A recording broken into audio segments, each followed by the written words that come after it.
What's going on, people? We are Tottenham TV. Manchester United 2, Tottenham 0. Another disaster class from Tottenham Hotspur.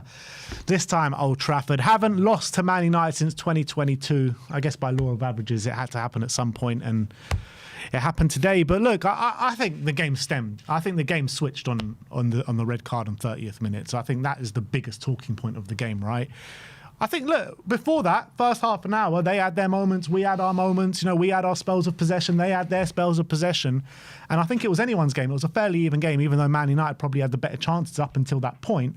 But it all turned on that red card, in my opinion. Yeah, so I think there's three things to look at. First of all, how was the game going up until the red card? What was our reaction to the red card? And what was our plan for the second half, knowing that we're going to play a whole half with 10 men? And I think with the red card, you would say that's not the manager's fault, that's not the player's fault, that's not Enoch's fault, that's not Lange's fault, that's all on Romero, and he will get the full blame for that. What then happened afterwards was we took off Odebert and essentially sacrificed the attack to be more defensive-minded, and that didn't really work. Then the second half, Frank decided to go with the tactics of we're going to sit back, absorb pressure, defend, and hopefully stay in the game, and late on, bring on the players to try and win it. And that tactic completely backfired. But let's talk about the red card for a second, because we had a different opinion when it happened. I thought, you know, it was a red card. You thought it wasn't a red card. Very split in the live chat as well. We ran a poll. I think it ended up on 66% yes. Have you had any difference of opinion on the red card? Because I'm looking at it. It wasn't. He went in aggressive. He got his kind of heel stuck in the ground and studs into the ankle. I mean, in this day and age, you can't do that. That's always going to be a red card in this day and age. Yeah, I think I've changed my mind on it. I think it is a red card now. Thinking about it, looking at it quite a few times, I think it is a red card. But I don't think it was a deliberate one. I don't think he did it on purpose, and I don't think it was him being clumsy. I think Romero's just an aggressive tackler, and most of the time it pays off, and sometimes it doesn't. And that's the player that he is. He's just an aggressive, very strong, powerful, crunching tackler, and when he gets it wrong, there might be a price to pay, and today there was. So yes, it was a red card. I've changed my mind on it. But what is actually going on with Romero? I thought it was a very strange reaction to getting sent off, judging by what he's been like in the past when getting sent off. Against Liverpool, was fuming. This one, he didn't really seem to care that much. He kind of just walked off with a smile on his face, walked down the tunnel, didn't seem too angry. In previous seasons, we've been saying, you know, Romero's doing really well, kind of towing that line to being over-aggressive and kind of cutting that out of his game. But now you look at it this season, 2 straight red cards, 10 yellow cards, compared to last season, 0 red cards and 3 yellow cards all season. So what is going on with Romero? Is he kind of creeping back into his old self? Well, I don't think, other than Van de Ven, what defenders have been good this season? I think... Not good, but I'm talking about that aggressive kind of nature to his game, because before we were saying, like last season, he's kind of like towed that line where he's not being over-aggressive and he's kind of managing that part of his game really well. He doesn't seem to be managing that part of his game well anymore. It's because we're under pressure more as a team. Like every game, we're just facing non-stop teams coming at us, we're giving away possession, we're being ultra defensive. When you're a defensive team, the pressure is on the defenders. And when the tactic is to put the pressure on the defenders every game, defenders are going to change mindset, they're going to change approach. And I think maybe that's crept into his game. Porro's gone to crap this year as well, Ben. You know, the wing-backs haven't been good at Spurs this year. And it's no coincidence. It's because we've become this very defensive-minded team. Is that an excuse? No, it's not an excuse. But I think that's what's led to it. Look, it's clear to me Romero wants out. Okay, he doesn't want to be at Tottenham. And when you've got a player at Tottenham that doesn't want to be here, you've got to make a decision. Do I keep playing him to the day he's sold, or do I drop him now? The problem is, he's a captain, so you've got to strip him of the captaincy if you're going to do that. Has Frank got the cojones to do that? Frank said he's going to deal with it internally. Well, has he? Or is it just all more media PR spin? For me, this is nothing new. Bale wanted out, Modric wanted out, Kane wanted out, Berbatov wanted out, now Romero wants out. Good players at Tottenham keep wanting out because we refuse to build a squad that is serious. But he's at that place now. But at the end of the day, with Romero, he's kind of made a rod for his own back here, because we all thought he wanted out last summer. It ended up with him signing that long contract, and now he's tied in here for the next 4 or 5 years, however long it is, and it's going to take a massive offer. Didn't Kane sign a long contract as well, though? No, Kane signed that long contract, and it ran down by 2 or 3 years before he ended up leaving. I think by the time he left, he had 1 more year left in his deal. Then Romero must regret it. He must regret signing that contract. He probably signed it thinking things would change. Things haven't changed, and that's why he's saying promises were made and they've been broken. And he feels that one of the reasons he signed the contract was because there was going to be a new era, a new dawn. He's not seeing it, so he regrets signing the contract. So he probably is engineering a way out of the club. Yeah. It's not like we haven't seen this before. No, we have seen it before. But look, I think that is the moment that actually lost us the game. We could have lost beforehand. And, Man U were probably slightly the better team at that point, but we were well in the game, is my point. After that, we were nowhere near in the game. I thought we were in the game, but United were creating the better opportunities. Yeah. We saw after 1 minute what the intent was from Man United. They got in behind us one-on-one, and Romero, not one-on-one, but Mbeumo came in at an angle and smashed it over the bar. But we were definitely, it was kind of 8 minutes Man United attack, 8 minutes Tottenham, 8 minutes them, and then it was back and forth, but in blocks of minutes. But yeah, as soon as we went down to 10 men, you could see the body language of our players was deflated. It's almost they felt, oh no, we can't win now. And that's where you're looking at leaders on the pitch, your manager, the coaching team, to say, no, remember what we did against Liverpool. Remember the past, we've gone down to 10 men. Stay in the game. We can do this. We can fight. And we never saw that, unfortunately, for the rest of the first half. Yeah. And I completely agree with you what you're saying about the Odebear sub. Like, if you're down to 10 men, you need a runner. You need someone that can get in behind. You need someone that, if you're going to play that, you can play that ball over the top to a high line, and someone that can catch them out. Javi's not going to do that. Solanke's not going to do that. And Odebear was the only one that could do that with a bit of pace, that can, take the game to them a little bit. And if you don't have that, you pretty much have nothing. You've got long balls up to Solanke, him trying to hold up to it. He was getting kind of muscled out the game by Harry Maguire. And that just led to nothing. We had literally nothing going forward from that point on till the end of the game, literally. And that comes down to, this is where Spurs fans might not like hearing this, but this is where you have to look at your manager and say, okay, you've got 10 men for 45 minutes. You don't necessarily have the players available because of injury and lack of transfer activity. But Frank, you've accepted this situation. You keep saying the board are trying their best. The board are behind me. I have got good conversations with the board. So you're going to be that yes man that, we're all in it together. Then you've accepted the situation. What are you going to do about the situation now you're down to 10 men? And his approach was this. I'm going to sit back and defend, absorb as much pressure as we can, and hopefully we stay in the game. And if we do, the last 10 minutes, I'm going to throw on the attackers, and now I'm going to go for the equaliser. The alternative is, no, we're going to push and go for it and see if we can get that equaliser earlier on, and then maybe defend. Because now the onus is back on Man United, and can we pick them off in the transition? That's the alternative option. There's no wrong or right until the end of the game, because the result will tell you if it's right. The result proves that Frank's approach was wrong. Yeah, he got it wrong because the result tells us he got it wrong. Had we stayed in the game like we did, he brought on the subs when he did. United don't score, but we get the equaliser. We're sitting here saying, do you know what? Fair play to Frank. He done brilliantly with the situation. But we're not saying that. The thing is, right, we're saying the opposite. He didn't make changes up until that point, up until the 80th minute in the game. Yeah. I think we could all see we were just sitting back waiting to die. And it was only 1-0, you're right. But I think we were lucky to get to 80th minute and it only being 1-0 though. Okay, you can call it luck. He will call it tactic. And the tactic was working. They put it in the back of the net twice, offside, all right, fine. Yeah, but they had other opportunities as well. It seemed like United were like walking pace at points, and they could just pick us off. We let them have so much space, even with all the men behind the ball. I agree with you. What you're saying, I 100% agree with. I'm just sharing what I believe Frank did, and that was his approach. I don't like his approach. I don't like Frank's approach in a lot of games. I would rather he be more adventurous, more braver. Again, it comes back to the question I asked you during the game. Would you rather lose 1-0 or would you rather lose 3-0 having tried to score? You and I both agree we'd rather lose 3-0 knowing that we tried to score rather than just sit there and take the 1-0. There's a lot of fans that will defend Frank tonight and say, no, he did the right thing and 1-0's better than 3-0. And that's where fans are divided on the manager and his approach, right? It's not about whether you want to win 1-0 or 3-0. Do you want to give yourself a chance in the game? That's the question. Do you want to give yourself a chance in the game? But again, I'm not defending Frank.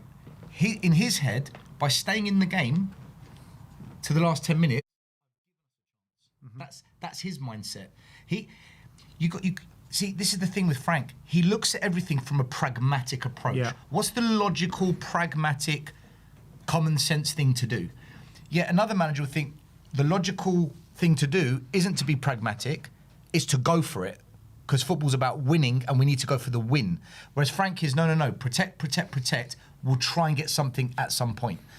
And this is where I think fans are divided on things like identity, philosophy. It all plays into it. We got a first look at Souza today, coming on at left back. First of all, a doggy injured again. Don't know how long he's going to be out for, but that is a massive kick in the teeth, man, because he's only just come back, man. He's only just come back. He's non-stop injured, can't keep him fit. Spence, he's supposed to be back soon, but we don't know. Porro's out for the next 3 weeks minimum. I mean, that leaves us with Souza as our only fit fullback at this moment in time. But how do you think he got on today? It's impossible to give an assessment, but what I saw is going forward, he looks like he wants it. Defensively, he looks suspect. But again, I'm not going to make a judgment on the kid that got thrown in the deep end with 20 minutes to go in a very, very difficult game, Man United away. Yeah. I mean, I want to see him play lots and lots and lots of games to see what we've actually signed. Yeah, that's it. Well, he's probably going to have the opportunity now with all the injuries that we've got. He'll be captain by the end of the month. You talk about thrown in the deep end. He's probably going to start the North London derby in a couple of weeks' time. I don't want to see that. I don't want to see him up against Saka. Yeah, but look, I think we can talk about Frank's tactics till the cows come home and criticise him all we want, which I agree with every assessment that you made on Thomas Frank today about his pragmatism and everything. But in my opinion, what lost us the game was Romero today. I think he's the thing that did it for us. He put a lot of weight on our shoulders and he gave Man United the advantage, yes, but that's not the reason we lost. That's not the reason, because you've still got 60 minutes of football to play. 70 it's minutes true, of but you've got a massive disadvantage at 11v10. Yeah, but if every top manager in the world said, right, I'm down to 10 men, we've lost, you'd never have a top manager. Top managers find solutions in difficult times. And you know, again, why is it against Liverpool, we're down to 10 men, we're going for it? Down to 9 men, we're going for it. And we scored. We scored doing that. Yeah. So this is what I don't get with Frank. He's such an odd person. You've proven, Frank, that when you're in a difficult situation, down to 10, down to 9, if I just attack, I can get something. But you've done the opposite today and you've got absolutely nothing out of it. Yeah, but it doesn't make sense. Why would you do that? Yeah, that's fine. And I agree. And I don't think Frank managed the game well when we had 10 men.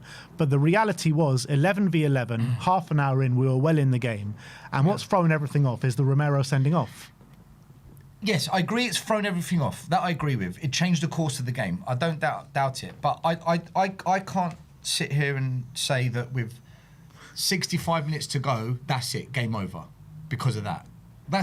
You might as well just give up. Never think of any top sportsman, any top sports.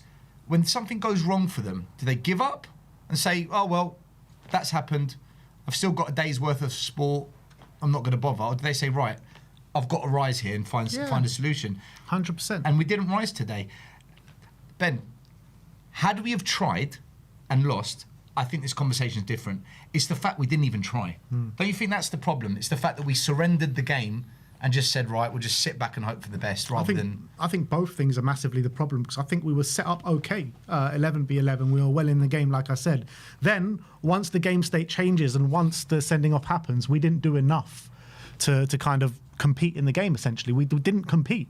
For the rest of the next hour, we did not compete. All right, so here's a question. Did we not compete because we're down to 10 men, or did we not compete because of Frank's tactics? Tactics, in my opinion, yeah. So then Romero isn't the reason we lost. But the way kind of Frank managed the game, I think 11v11, we would have still been in the game. We would have competed. Yeah, but your question was, the game was lost on Romero being sent off. But we're saying it's because of the tactics. Well, I think it's a bit of both, let's be honest. I think we could have competed if he changed his tactics, for sure. Listen, when Romero went off and then Mbeumo scored shortly after, in my head I thought, we're done here. Yeah. Right? But that doesn't mean I don't want to see us fight for it. And we didn't fight for it. We just said, you know what, United, have the ball, do what you want. We'll just wait till the last 10 minutes. And like you said, they put the ball in the back of the net twice. The warning signs were there. Yeah. So you can blame Munich for not giving us the squad. You can blame Romero for being sent off, and you can blame Frank for not having any tactical nous about him when the going gets tough. You can blame. They all get a slice of the blame. Let's be honest. They all get a slice of the blame. And I get a blame as well, by the way. Blame it all on Stelios. I think it's all on Stelios. Does anyone come out of this with any credit today? I thought Palhinha had a good game.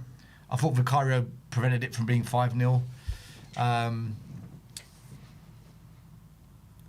I thought Udogie was doing well until he got the injury. I think there's a couple of players on the pitch that did their job based on the tactic that they were told to play. So yeah, I think there's a few players out there that it's hard to blame the team, because were they doing their best with 11 men? Yes. Were they doing their best with the tactics Frank gave them? Yes. So I don't think we can really blame players today, because they did what they were told to do today. I'll say there was a few decisions from Javi on the ball today that if he makes a better decision and executes it a bit better, we could have grabbed ourselves back in the game. That one at the end of the first half for the ball into Conor Gallagher, Fair point, yeah. So I think Javi Simmons today, as much as he looked busy at times, but there were a few key points there where if he makes that right decision, we actually could have been back in the game. No, you're right. Thinking about it, Javi Simmons has 1 or 2 passes. If he played it first time, we were in. I think as well, I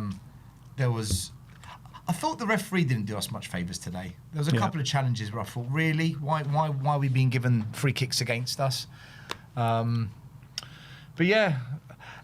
Is it any surprise that we didn't get a corner the whole game and we didn't look like scoring the whole game? Well, not when you're sitting back for most of the game. No, not really. No, I'm not surprised. That's the only time we look threatening is corners. Let's be honest, and we couldn't even get a corner today. It's because we sat back. We sit back majority of games. Well, no, like against Burnley we attacked. Yeah. For the second half of City we attacked the whole second half practically, except for the last 10 minutes. Against Frankfurt we attacked. It's just today we were very defensive once the red card was given. And how do we manoeuvre this kind of run that we got now? Because we've got Newcastle next, Arsenal after that. Romero's going to be suspended for both of them, which means probably Dragusin comes in.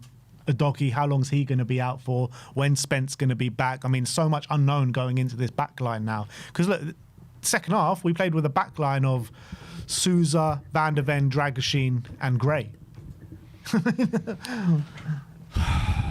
I just feel that he's got to play the attacking players and go with them. You can't defend your way out of trouble. You can't defend your way out of trouble. Goals win games. He's got to go for it. Throw caution to the wind and say, do you know what? Today is to do. We're just going to go for it with the best we've got. And if we fall short, you know what? At least we tried. This just defend, hope it's going to be all right. Guys, if West Ham win today, there's a 6 point gap between us and them, and we are in a relegation. How worried are you genuinely of the threat of relegation? I need to see. If West Ham win today, I'm going to have big concerns because of the games we've got coming up. We still haven't gone away to Liverpool. We still haven't gone away to Chelsea as well. Yeah. Got Newcastle and Arsenal next. I don't think we're going to beat Fulham away. So if West Ham win today, and we don't even get to play West Ham again to try and... There's no 6-pointer for us to gain advantage on. We lost that game. So if West Ham win today, I will be very concerned. I'll also say as well, and I've seen it in the chat, people saying about injuries. I've got no problem, fans saying, give it a rest, Stel, injuries. I've got no problem with that. As long as you apologise for calling out Ange when he had injuries. If fans are happy to not blame Ange, to not blame Frank, cool. But if you're going to not blame Frank but have blamed Ange last year, I can't accept that. I cannot accept that from any fan. That is so disingenuous. I think the problem I have... Injuries are injuries. The problem I have with that is that we can all blame injuries right here, right now, all we want. However, before we had the injuries, we were probably even worse than we are now. That's the thing. Yeah, no, you're right. You're right. But it's just... all I'm saying, Ben, is if Frank's going to get a pass because of injuries, you've got to give Ange that pass as well. Don't you think that's right? Yeah, but I don't think Frank should be getting the pass for injuries. That's what I'm saying. Okay, that's fine. Then if you blame Frank, you've got to blame Ange as well. But there's fans who are trying to defend Frank, saying, but look at the injuries, but then they want to blame Ange because when he had injuries. That I can't accept. Treat them both the same, and I'm cool with it. Because Frank does have an injury crisis. He does. Like, we can't pretend it doesn't exist. The guy's got half the squad out. He's got an injury crisis, but also he's able to put out a first 11 that's a lot better than what Ange had in his injury crisis. When Ange had the injury crisis, we were playing with like Ben Davis and Archie Gray at centre back. At least he's still got Cuti Romero and Mickey van der Ven. Yeah, but he did have Son and Kulu, didn't he? He did have a few. Kulu was also out for a lot of time, and Sonny was being run into the ground playing game after game. He couldn't hack it. I mean, I think the team is better now than what Ange had in the injury crisis. I just think you've got two different managers. You've got one manager that was just hell-bent, all-out attack, and another manager that, when in doubt, just defend for your lives. And we don't have balance. We do not have balanced managers. We need a balanced manager. Someone that today would say, right, we can't go guns a-blazing because we're down to 10 men, but we're not just going to defend. We've got to find opportunities to attack. And when we do, this is how we got to do it.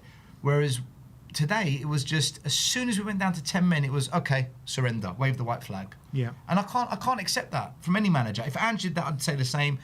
If Conte and Mourinho did that, I'd do the same. Any manager, I'd say, no, you don't give up because you're down to 10 men. That's what sport's about, the underdog.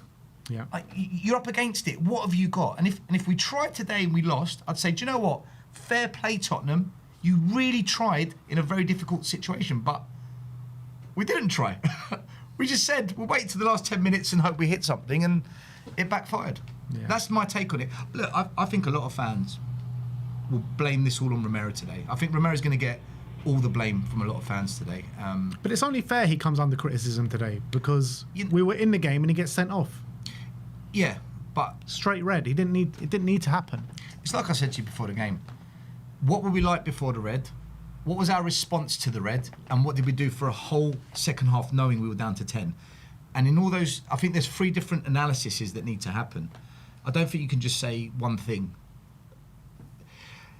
The reality is, Ben, we're not winning games. Yeah. Whatever's happening, we're not winning games. And if this keeps happening, honestly, if West Ham win today, people were saying, oh, come on, it's a 9-point gap. If it goes to 6 points and we've got Newcastle and Arsenal next, are you not worried about that? I am worried. I am very worried. If it goes to 6 points today, it's hard not to be worried. What's West Ham's fixtures? What's West Ham's next kind of 2 or 3 fixtures? Let's have a look. So West Ham, they got Man U next week. They won't beat Man U. They got Burnley today, Man U next week, then Bournemouth at home, Liverpool away, Fulham away, Man City at home, Villa away. They got very hard games, to be fair. All right, so that will help us a lot. But if they win today, they're going to have their tails up. Yeah. So they already have their tails up. They won the previous 2 games. They went 2-0 up against Chelsea. Obviously, Chelsea turned that round in the second half. But Tottenham, I wouldn't put it past them beating Bournemouth at home. If they win today, yeah, they'll believe in that, especially with Semenyo gone now. Do you know, Spurs desperately need to start putting 3 points on the board. We don't know what... In the Champions League, we know what wins look like. In the league, when's the last time we won a game? Was it Palace away? Yeah. Jesus Christ. We have won 1 game in our last 10, 2 in our last 15, 5 out of our last 10 have all become against teams in the bottom half of the table. And now we're playing... That's how worrying it is. And now we're playing the hard run.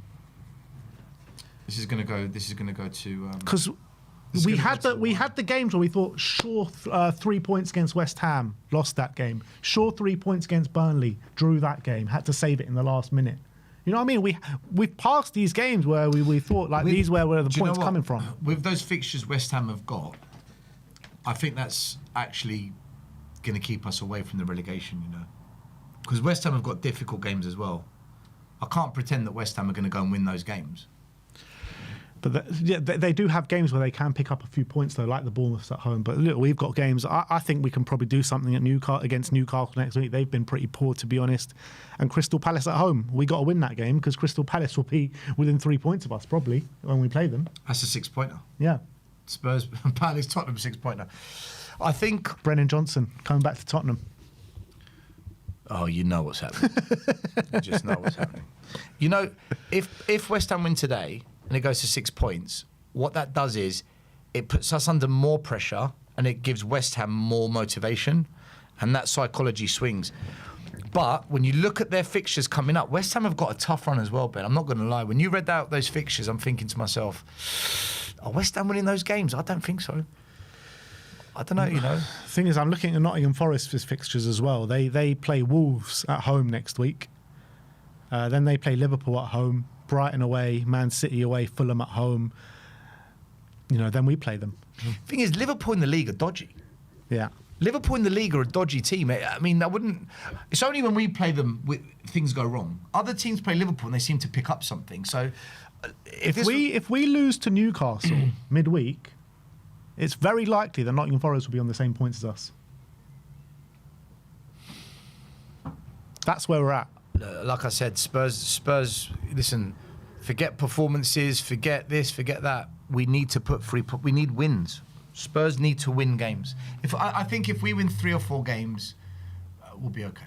Yeah, I agree with that. Look, I don't think we're going to go down, but just to talk about Spurs in a relegation battle, it's just ridiculous, man. Listen, if West Ham win today, and then we lose, let's say we lose to Newcastle, we've got, what, 3 days to recover? No, the North London derby is Newcastle. Yeah, 3 games. Right. Because games on Tuesday, yeah. Okay, so we've got 3 games to recover. Let's say we lose to Newcastle, and out of nowhere, West Ham win their next game. 3 points. Yeah. Then you're really now having a serious conversation. Are we actually too big to go down, or is this shit actually happening now? I don't think we're going to go down. I really don't. I don't think so either. Go down. But if it goes to 3 points, you're going to start thinking a bit different. Yeah, look, it's a disgrace in itself that we're having this conversation. Never mind if we go down or not. But this is what happens when you don't win games. If you don't win games, this is what happens. And unfortunately, we're playing not to lose instead of trying to win. Yeah. I don't know, Ben, do you know what, mate? I don't know. Just when you think maybe something's happening, bang, reality kicks in again, and you're just sitting there thinking, oh, man, again. Yeah. But look, this is where we're at this moment in time. It's a disgrace. By the way, Romero's missing our next 3 or 4 games. We didn't discuss the impact on the team. Yeah. Adogi out injured, Romero suspended. What does our defence even look like with Danzo out as well? So I think Spence should be back for Tuesday. He was supposed to be touch and go. So we go Spence at right back, Van de Ven, Dragoshin, I'm guessing, centre back, and Souza left back. So Dragoshin, Souza, who's just started. Well, do you know what? It's better than... If Spence isn't back, what happens then? Palhinha again? Archie. So Archie, Souza, Dragoshin...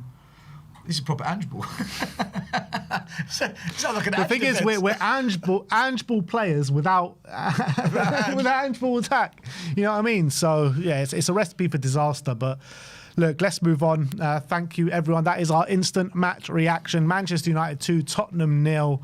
And now it is your chance to have your say, people. Link is pinned to the live chat if you want to come on and have your say. First up, he's just creaming his face. We've got Alexander. Alex, mate, 2-0 Old Trafford. How you doing, mate? I'm numb. Honestly, I'm numb.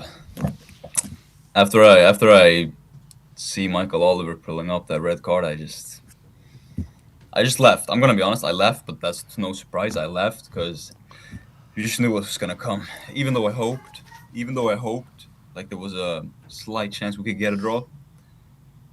Mate, like when he does that and loses his head, it's a shame because honestly, if you look at the metrics, we're actually the more threatening team before Romero got sent off. So that's why, like, Stel, I get your point fully, Stel, when you say you can't just blame Romero on this game.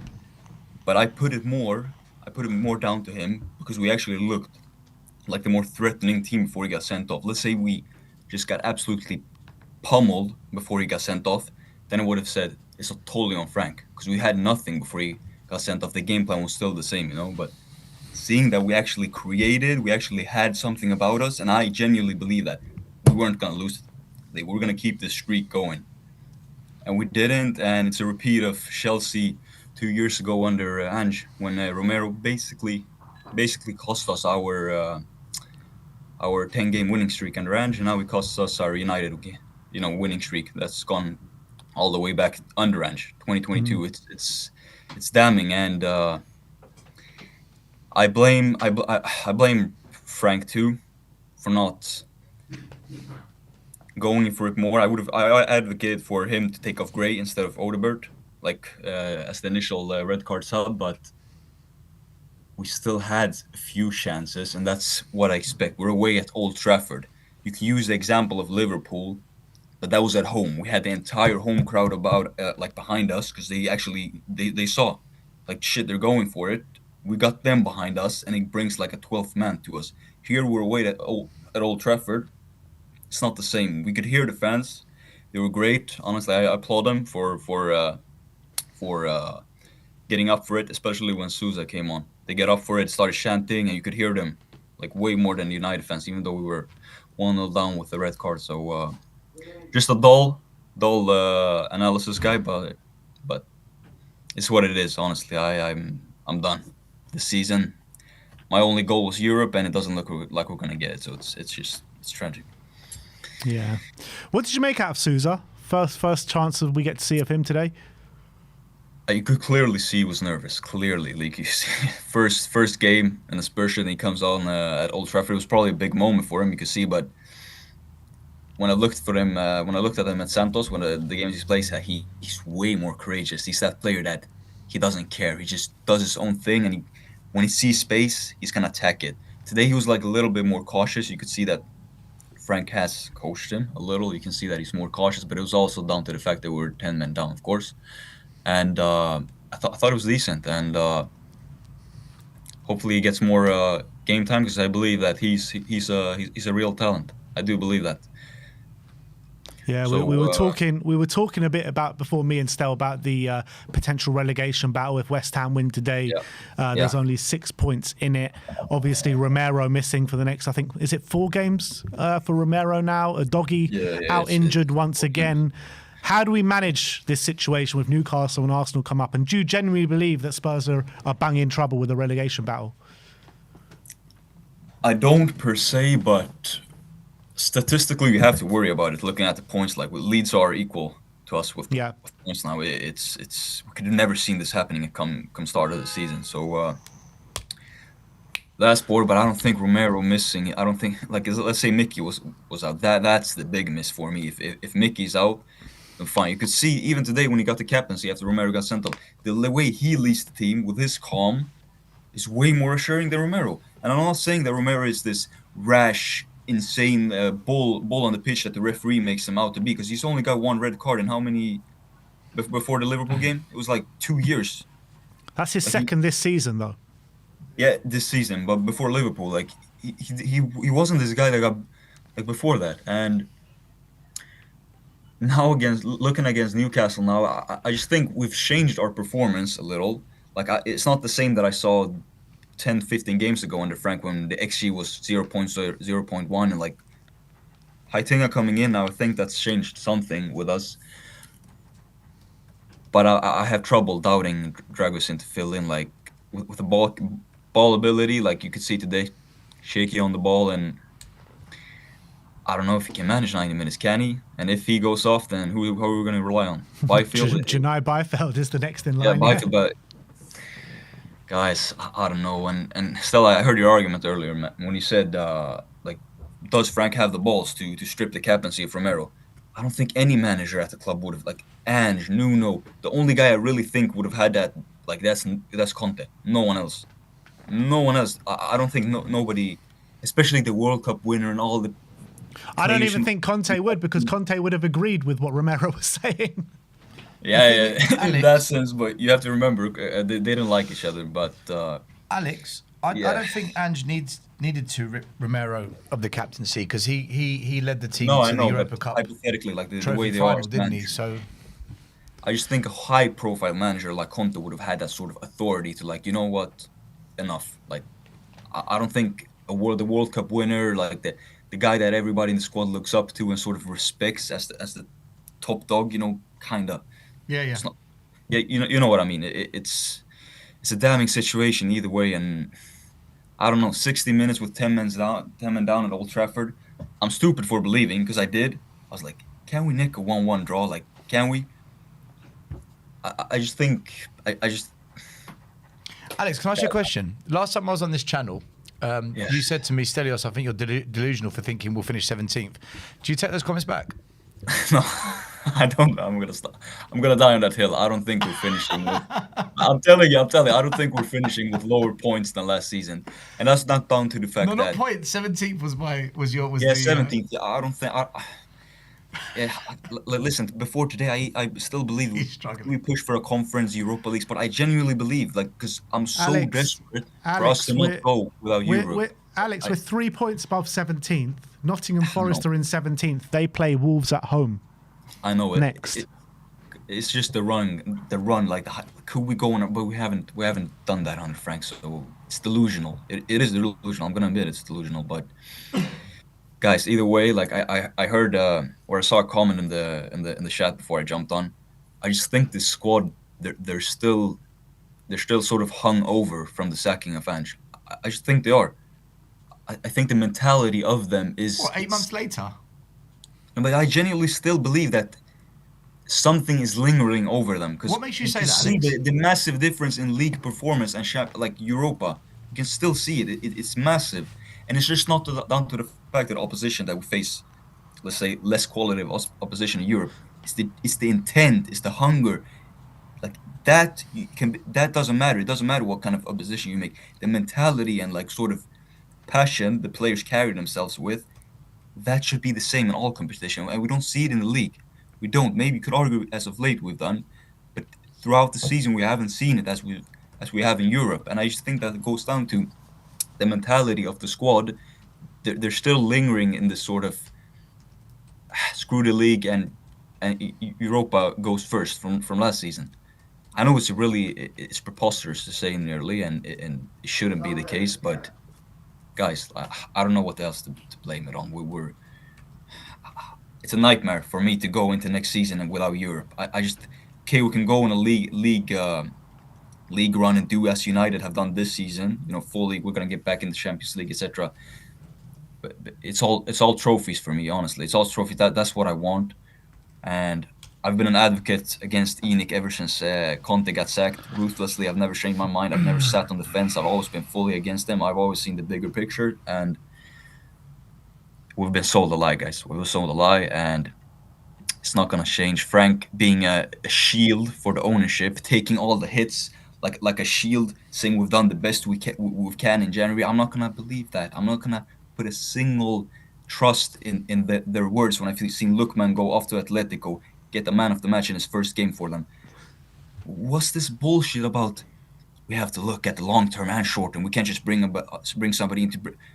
So James Wilson from Hearts, he improves us in the long term. I don't care about academy recruits. I don't. It's the fact that they've left this squad short again, and there's no accountability. There's no accountability from them. The protests have gone to shit. Poor timing, you can argue. It's not fully down to the, but it's been poor timing against City. We score a goal, and 3 minutes after we're supposed to do a walkout. Guys, nothing is going our way this season, and Alex, can I ask you a question on what you just said? Can I ask you a question on that? yeah. So, if the manager calls out the board for leaving him short, so when Conte went after the board, he ends up getting sacked. When you have a manager like Frank, who just defends the board and protects them, he will end up getting sacked because the results aren't good enough because the squad isn't good. So what do we do if a manager calls out the board, he gets sacked? When a manager toes the line and be a yes man, he gets sacked. What can a manager do? Because at the end of the day, Frank's accepting the transfer windows. And when Yes. Conte called it out, he got sacked. Frank will eventually get sacked if we keep losing. What can a manager at Spurs do when the board's like this then? It's a thin line of sort of knowing your limits. No, you have to have a sense of you have to have experience, and you have to have the intelligence enough to not know when you go over the line. And I think that's simple, really. Frank hasn't done that for me. It's as simple as just stating that, doesn't have to be repetitive, but stating this squad needs reinforcements. We're going through an injury crisis. We need enforcements. Saying that your employers, the board, are doing the best they can. That's not stating the situation as alarming. It's not saying they're doing the best they can. No fan has believed that. No fan believes they've done the best they can this January. None. And we can't say, but we don't know what's going on behind the scenes. We've tried. There's so many of Saga. It's just, it's such a it's such a unique. I'm not gonna say Spursy. I don't like saying Spursy. It's a unique thing. Oh, we went for cement. God. Guys, West we Ham tried. have just scored. We tried. Let's just sit back.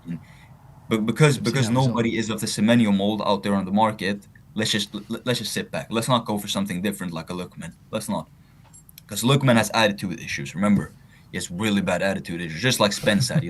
Spence, the England fullback, attitude issues, terrible. You can't turn it around. Of course, you can't change your mentality. If you're a bad egg, you're a bad egg. We're soft, guys. We're too kind. You can see it on the pitch. We never time waste. We're too kind. Like, it goes against us. We don't have this. We don't have this about us, and it has to change from the manager. And I don't think Frank is the guy, but simultaneously, I think you give him the season. That's what I think. I don't think we have an option at this point. Yeah, but I've never changed. I said it from the get-go. Give him the season and replace in the summer. My dream scenario, like this, it's a wet dream, guys. It's a wet dream. It's Rangnick, sporting director, and Sebastian Hoeneß of Stuttgart. Rangnick recruited him to Leipzig in 2014 and worked under him for 3 years. They know each other, both Germans, gegenpress, both attacking advocates of the game, and I think them two together, they have extremely high football expertise, and they are the sort of guys I can rely on. Like, when you criticize the manager, it's like, what is he doing? Those are if those two guys, Rangnick and Hoeneß together, led our club together, I wouldn't care if I would have my full trust in them, that no matter if they do dodgy things, I would rely on that it's for the best of the club. But I don't have that trust now. I don't have that trust that, okay, when I see something that doesn't look right tactically on the pitch, or I doubt it, because I don't have any trust in this ownership or manager to know what's best for us as a club. I don't. Mm-hmm. I just think we're pulling in all sort of different directions, not knowing what we want to be, and I think it's a blatant lie that they're aligned at the board. Frank, Lange, we've even seen it from Lange. Lange said, we can't just, during the video there, he said you can't just bring in players for the, what was it he said, for the short term. You have to, or it was something, and then Frank goes on to the press conference and says the opposite thing. It should be more about the long term. Like this, and they talk about there's full alignment. There's full alignment with Frank and the board. Apparently, Frank's come out and he's defended Romero. Has he? That's what someone in the chat is saying. I'm asking now, what did he actually say? We'll get the quotes through in a minute. Yeah, conferences, they're live. But I just think that Frank not. Imagine if Frank got behind Romero. Let's say he got behind Romero for his comments and his statements. What kind of unity would that bring to the fan base? I just think people that are not behind Frank, they would unite behind Romero, Frank, and it would be the fans, Romero, and Frank against the ownership. If he wasn't so damning, I know we can risk him his job, but if he just said that Romero has a right to his opinion, and I wouldn't say that he's too far off with something like that. I think that would create such a unison, and we lack unification at the club right now, and I can't see it any better, and I'm just going to remain delusional and hope we get Conference League some way or another, because that's the best way I see us of winning a trophy, and that's all I want, guys. I want a project, but we just know this project is dead, so restart and go again in the summer. It's tragic, but Another project. This is what we say. This is like the classic Spurs line at this point every season. Yeah, fuck it off and go again in the summer. yeah, Alex, and saying like I don't like bringing him up again, but the fact that he said like when John, what did he say? John the Pragmatist. John the comes in, Pragmatist, yeah. we got him now. We're gonna sack him off, and we're probably gonna go in a new direction in the summer again. Like, you know what I would do? I would sack the entire board, all these Aston Villa rejects, which they are. Our chief scout, Alex Fraser, Aston Villa, sacked. The head of scouting, Rob McKenzie, Aston Villa reject. Johan Lange, like we have Aston Villa rejects, and they're not the people, the football operating people that brought Villa to the place where they are today. They're the one that had him in relegation battles, 17, 15. Correct. Those are the kind of guys we employ for a club.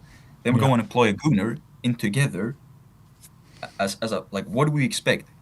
It's like expecting Real Madrid to win the treble, hiring a former Barcelona sporting director and I don't know, Rayo Vallecano like scouts. It doesn't work like that. You can't expect us to perform miracles when the people in charge of the football operations they're below par. They're incredibly below par, and I just think we have to clear the entire thing out.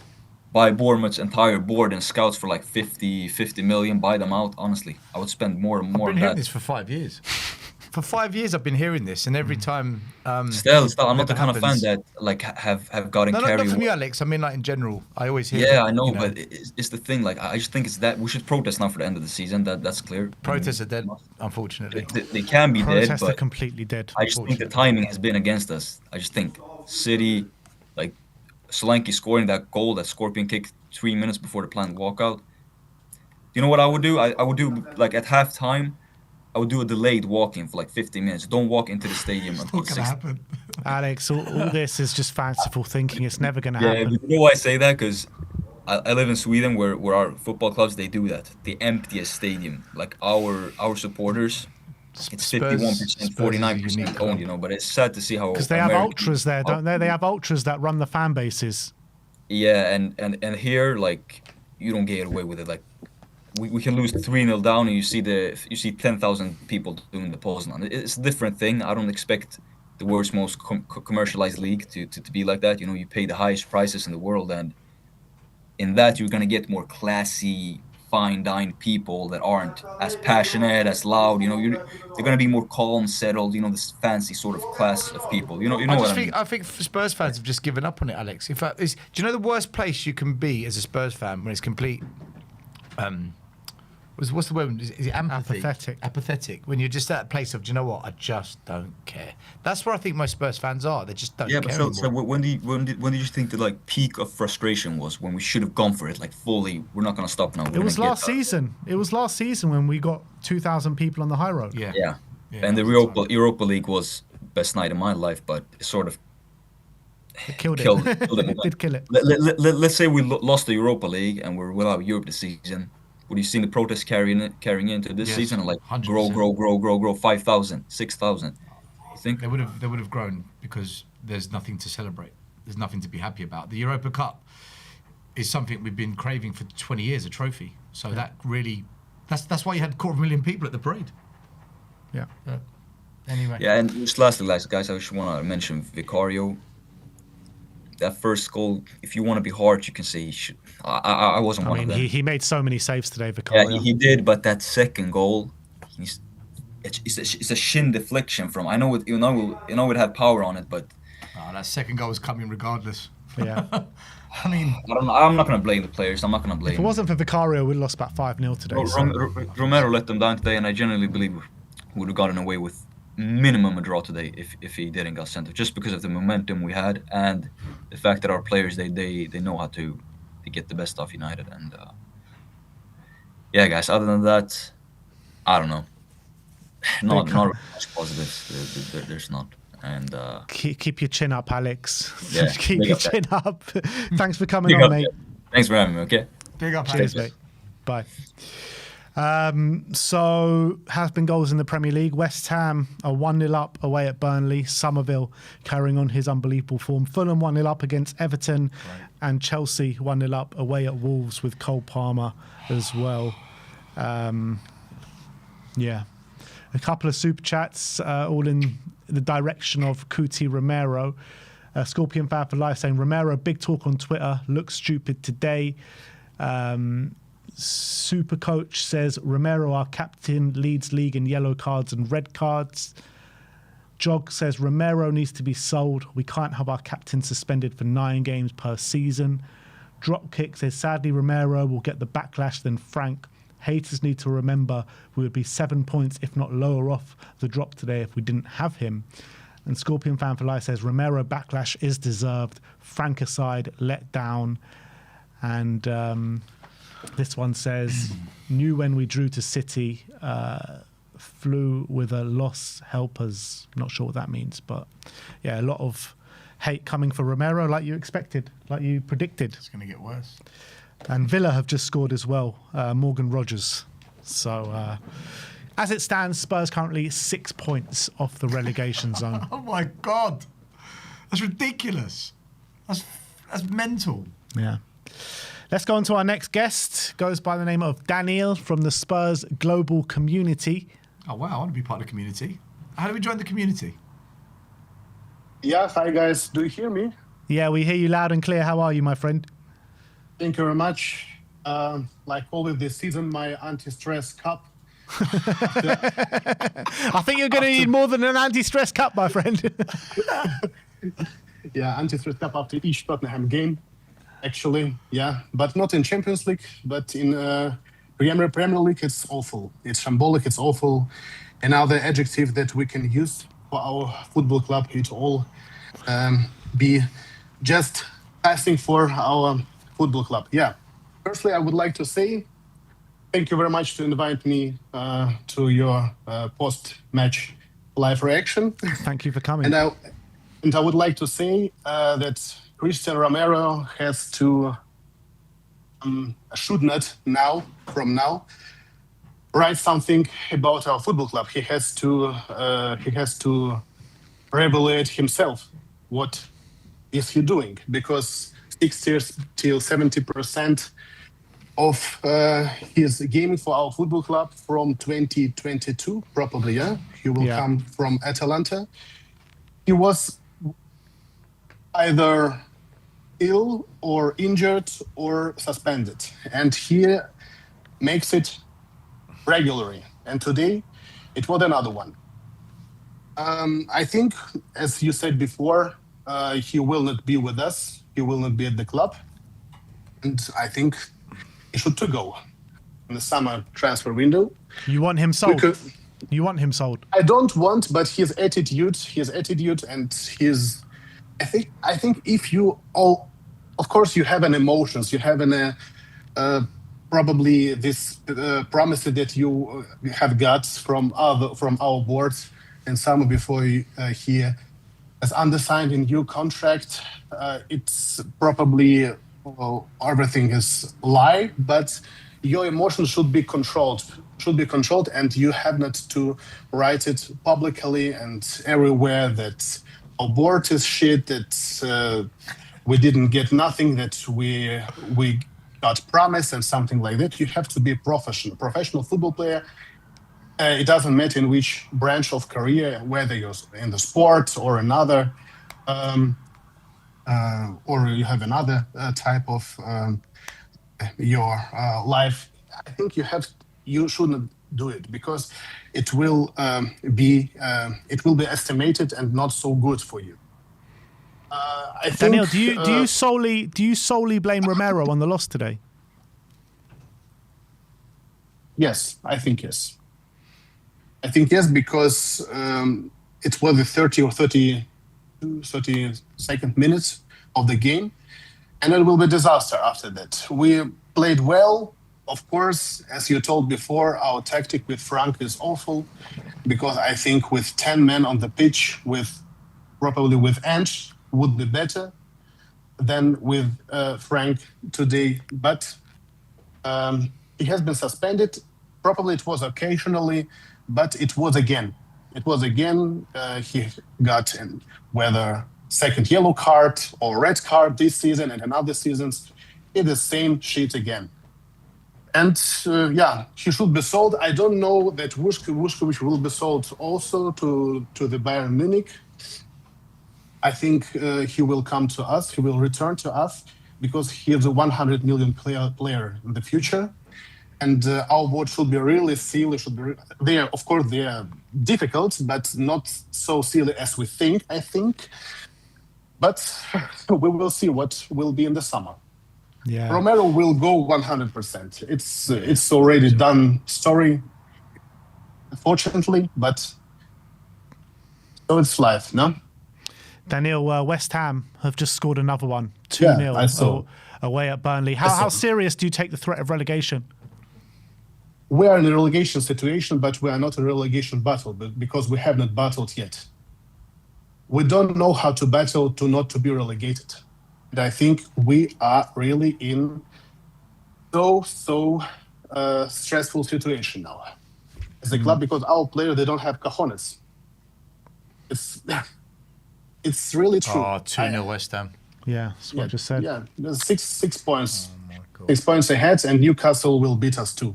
I was in a post-match live reaction show for 1 month, exactly after West Ham game. It was our loss, 1-2 now.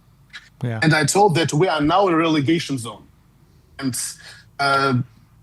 nobody will be up for me. It's on now. We will take a point. It will be everything okay. I said we are now in dangerous position. After West Ham game, it's over.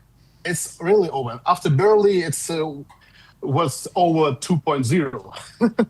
But if you lose West Ham against West Ham with so poor West Ham on your own stadium, I think this is showing a really sign that we could be relegated. But probably for us, it will be not so good, not so bad. Enik will sell the club with a huge discount, and then we have another story. Where are you at with Thomas Frank, Daniel? Where are you at with Thomas Frank?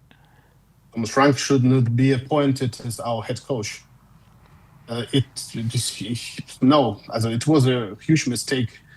Of course, he's a bro for Joachim Lange. He has brought him to the club. It's obviously we know all of that, and it was a huge mistake by our board. Our board is a dilettantes. In all of cases, this transfer window story that we will have 150 million and we will buy him. It's just a joke. It's a shambolic football club. Enik has to go, and we have to sell our club. Not we, but Enik should have to sell our club to another board, to another owners. And the story should be like in a Manchester City since 2009 or 2008, as an Arabic owners have come and they built a really top club. And I think this story should have been done also with our football club. But I don't know what the things of the Enik right now. I don't know why they haven't sacked Frank after West Ham game. I think that was also another mistake. Probably with interim manager, it will be better, like with Michael Carrick with Manchester United. You need to find the right interim, though. Like Carrick was the right interim. I don't know who can come in. But Michael Carrick is also not stealing. He has chosen Manchester United. Yeah. Yeah, it's a disaster story. What should we do? We should just wait and see what will happen. But two huge mistakes. Number one, Thomas Frank, and number two, not to sack him after West Ham game. I think there were two huge mistakes for order. Daniel, thank you so much for coming on today, my friend. Thank you very much. Thank you, mate. Big up, Daniel. So West Ham now 2-0 up away at Burnley. That 100% is because they saw the Spurs result, and before they've come out on the pitch, the manager said, "Guys, they've done it again. You got to capitalise," and they're playing. Not Ben- only that, but Forest lost yesterday as well. Ben, do you know what it is? It's one thing when you're playing to try and get points. It's another thing when you're fighting for your lives. These relegation teams are fighting for survival. Spurs are not going into games thinking this is survival. That's the difference. So they're playing with that extra, we must, whereas Spurs are still, should I, shouldn't I? And But I think this is what I've said over this the is the last trap. couple of weeks, is that nobody in Spurs, a large portion of the fan base, do not take the threat of relegation seriously enough. Yeah, I agree. They just don't. And if they did, they would have done more in the transfer window, you know? Yeah. West Ham, they bought in players in the transfer window because they're taking the threat of relegation seriously. Spurs are not. I agree. We're kind of in limbo. We don't know what to do. Yeah. Do you think us doing well in the Champions League has kind of pushed that relegation conversation to one side because we've got this bit of joy over here? Yeah, potentially. I just think they think, you know what, we'll pick up enough wins to stay safe. Let's see how far we can go in the Champions League. I don't even think they're thinking about relegation. I don't think it's in their thought process. Thing is, each week that goes by, we don't win. And then the teams around us, one team does win, the rest don't. Then another week, one of the other teams wins and the rest don't. And then slowly, 9 points, 6 points, 5 points, 4 points. We're all in it. We're all in. If West Ham end up winning today, that's 3 wins out of their last 4 games. I did say, if you're going into a relegation battle, who do you want as manager, Frank or Nuno? I want Nuno. Yeah. In that environment. If you're talking about a team that's further up the table, I'd rather have maybe Frank. But we're not in. That's not where we are. Anyway, do you know what? This relegation chat is ultra depressing, man. It really is. But this is where we're at. This is where we're Ultra at. depressing. We've got a super chat for you, Stel. Where was it? Here we go. Yeah. Saying, for Stel, we need a manager that we can trust to build something in spite of this board, and the only coach that will have the fans fully behind and the board will not be able to deflect blame on is Pochettino. Do you agree with that? I agree with that fully. I don't fully agree Poch should be at the top of the list, though, in terms of being the right guy. But in terms of where he says getting the fans on board, that bit I totally get. Also, do you know what? Frank's not the winner that I love, but sorry, Poch isn't the winner that I love. I like proper winners. But what I will say about Poch is he understands Tottenham. He gets us. Maybe that's what we need, just a bit of love. Yeah. a bit of a cuddle. I don't know. It's got all weird at Tottenham, isn't it? Oh, God. It's a good comment, though. It's a good comment. Let's bring Daniel on next. How you doing, Daniel, mate? Terrible. Oh, you and us both, mate. West Ham 2-0 up now at Turf Moor. How genuine and serious is this threat of relegation for you? It's very serious, to be honest. I remember I came on the Burnley game and I said, there's really nothing. I don't want to, be like the last two and come with a lot of pessimism and stuff, but what positivity can you bring? That's what I was about to say. There's nothing positive going on right now. Like, everything just seems to be getting worse and worse and worse and worse and worse. It's so scary. I think the thing is, West Ham look like the team that's too good to go down. Yeah. So if nobody sees them getting relegated, who's going to take their spot? Yeah. It's not going to be Forest. It's not going to be Leeds. And it's not going to be Palace. And because of form, because of how bad we are, I guess if you compare us to all the other teams, in terms of performances, we play a lot worse than all these other teams. I guess Forest... we can't really chat shit about Forest. They slapped us 3-0. They actually slapped us. We can't even chat shit about Forest. They actually banged us. But the only actual team below us that we haven't lost to, I think, is we beat Palace. Burnley. We got them coming. We beat Burnley. Burnley we haven't lost to. We beat them as well. And Wolves. We beat Burnley at home. We haven't beaten Wolves, though, have we? We haven't beaten. We drew to Wolves as well. Leeds. We beat Leeds away. Beat Leeds away. 2-1. Oh yeah, we beat Leeds away. Yeah. Sorry. That's it though. That's where it stops. They're gonna beat us though in the reverse fixture. They're a very serious team. But even at that, going to the relegation question, when it comes to performances, we play worse than all the other teams below us that are in that relegation fight. That's why it's very scary. Like I don't want to put it in the world, but honestly, we might be 18th. He might actually Don't be say 18. that. Bite your tongue. I don't want to. I Bite your tongue. know. Sorry. I want to cut it off. I want to do more than bite it off. Don't But do too much. honestly, it's scary. It's scary. But again, it just goes back to everything that's just been going on wrong. It's not just non-footballing people making. It's not just us not having footballing people making footballing decisions, but it's non-footballing people making these footballing decisions. Honestly, because you feel sorry for Frank because he's a good manager, he's a good coach, a good tactician.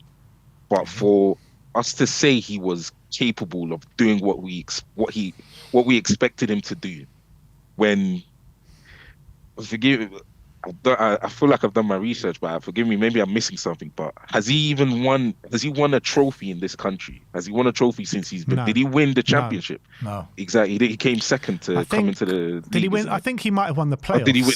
I think he might Sorry, have won the playoffs. Sorry.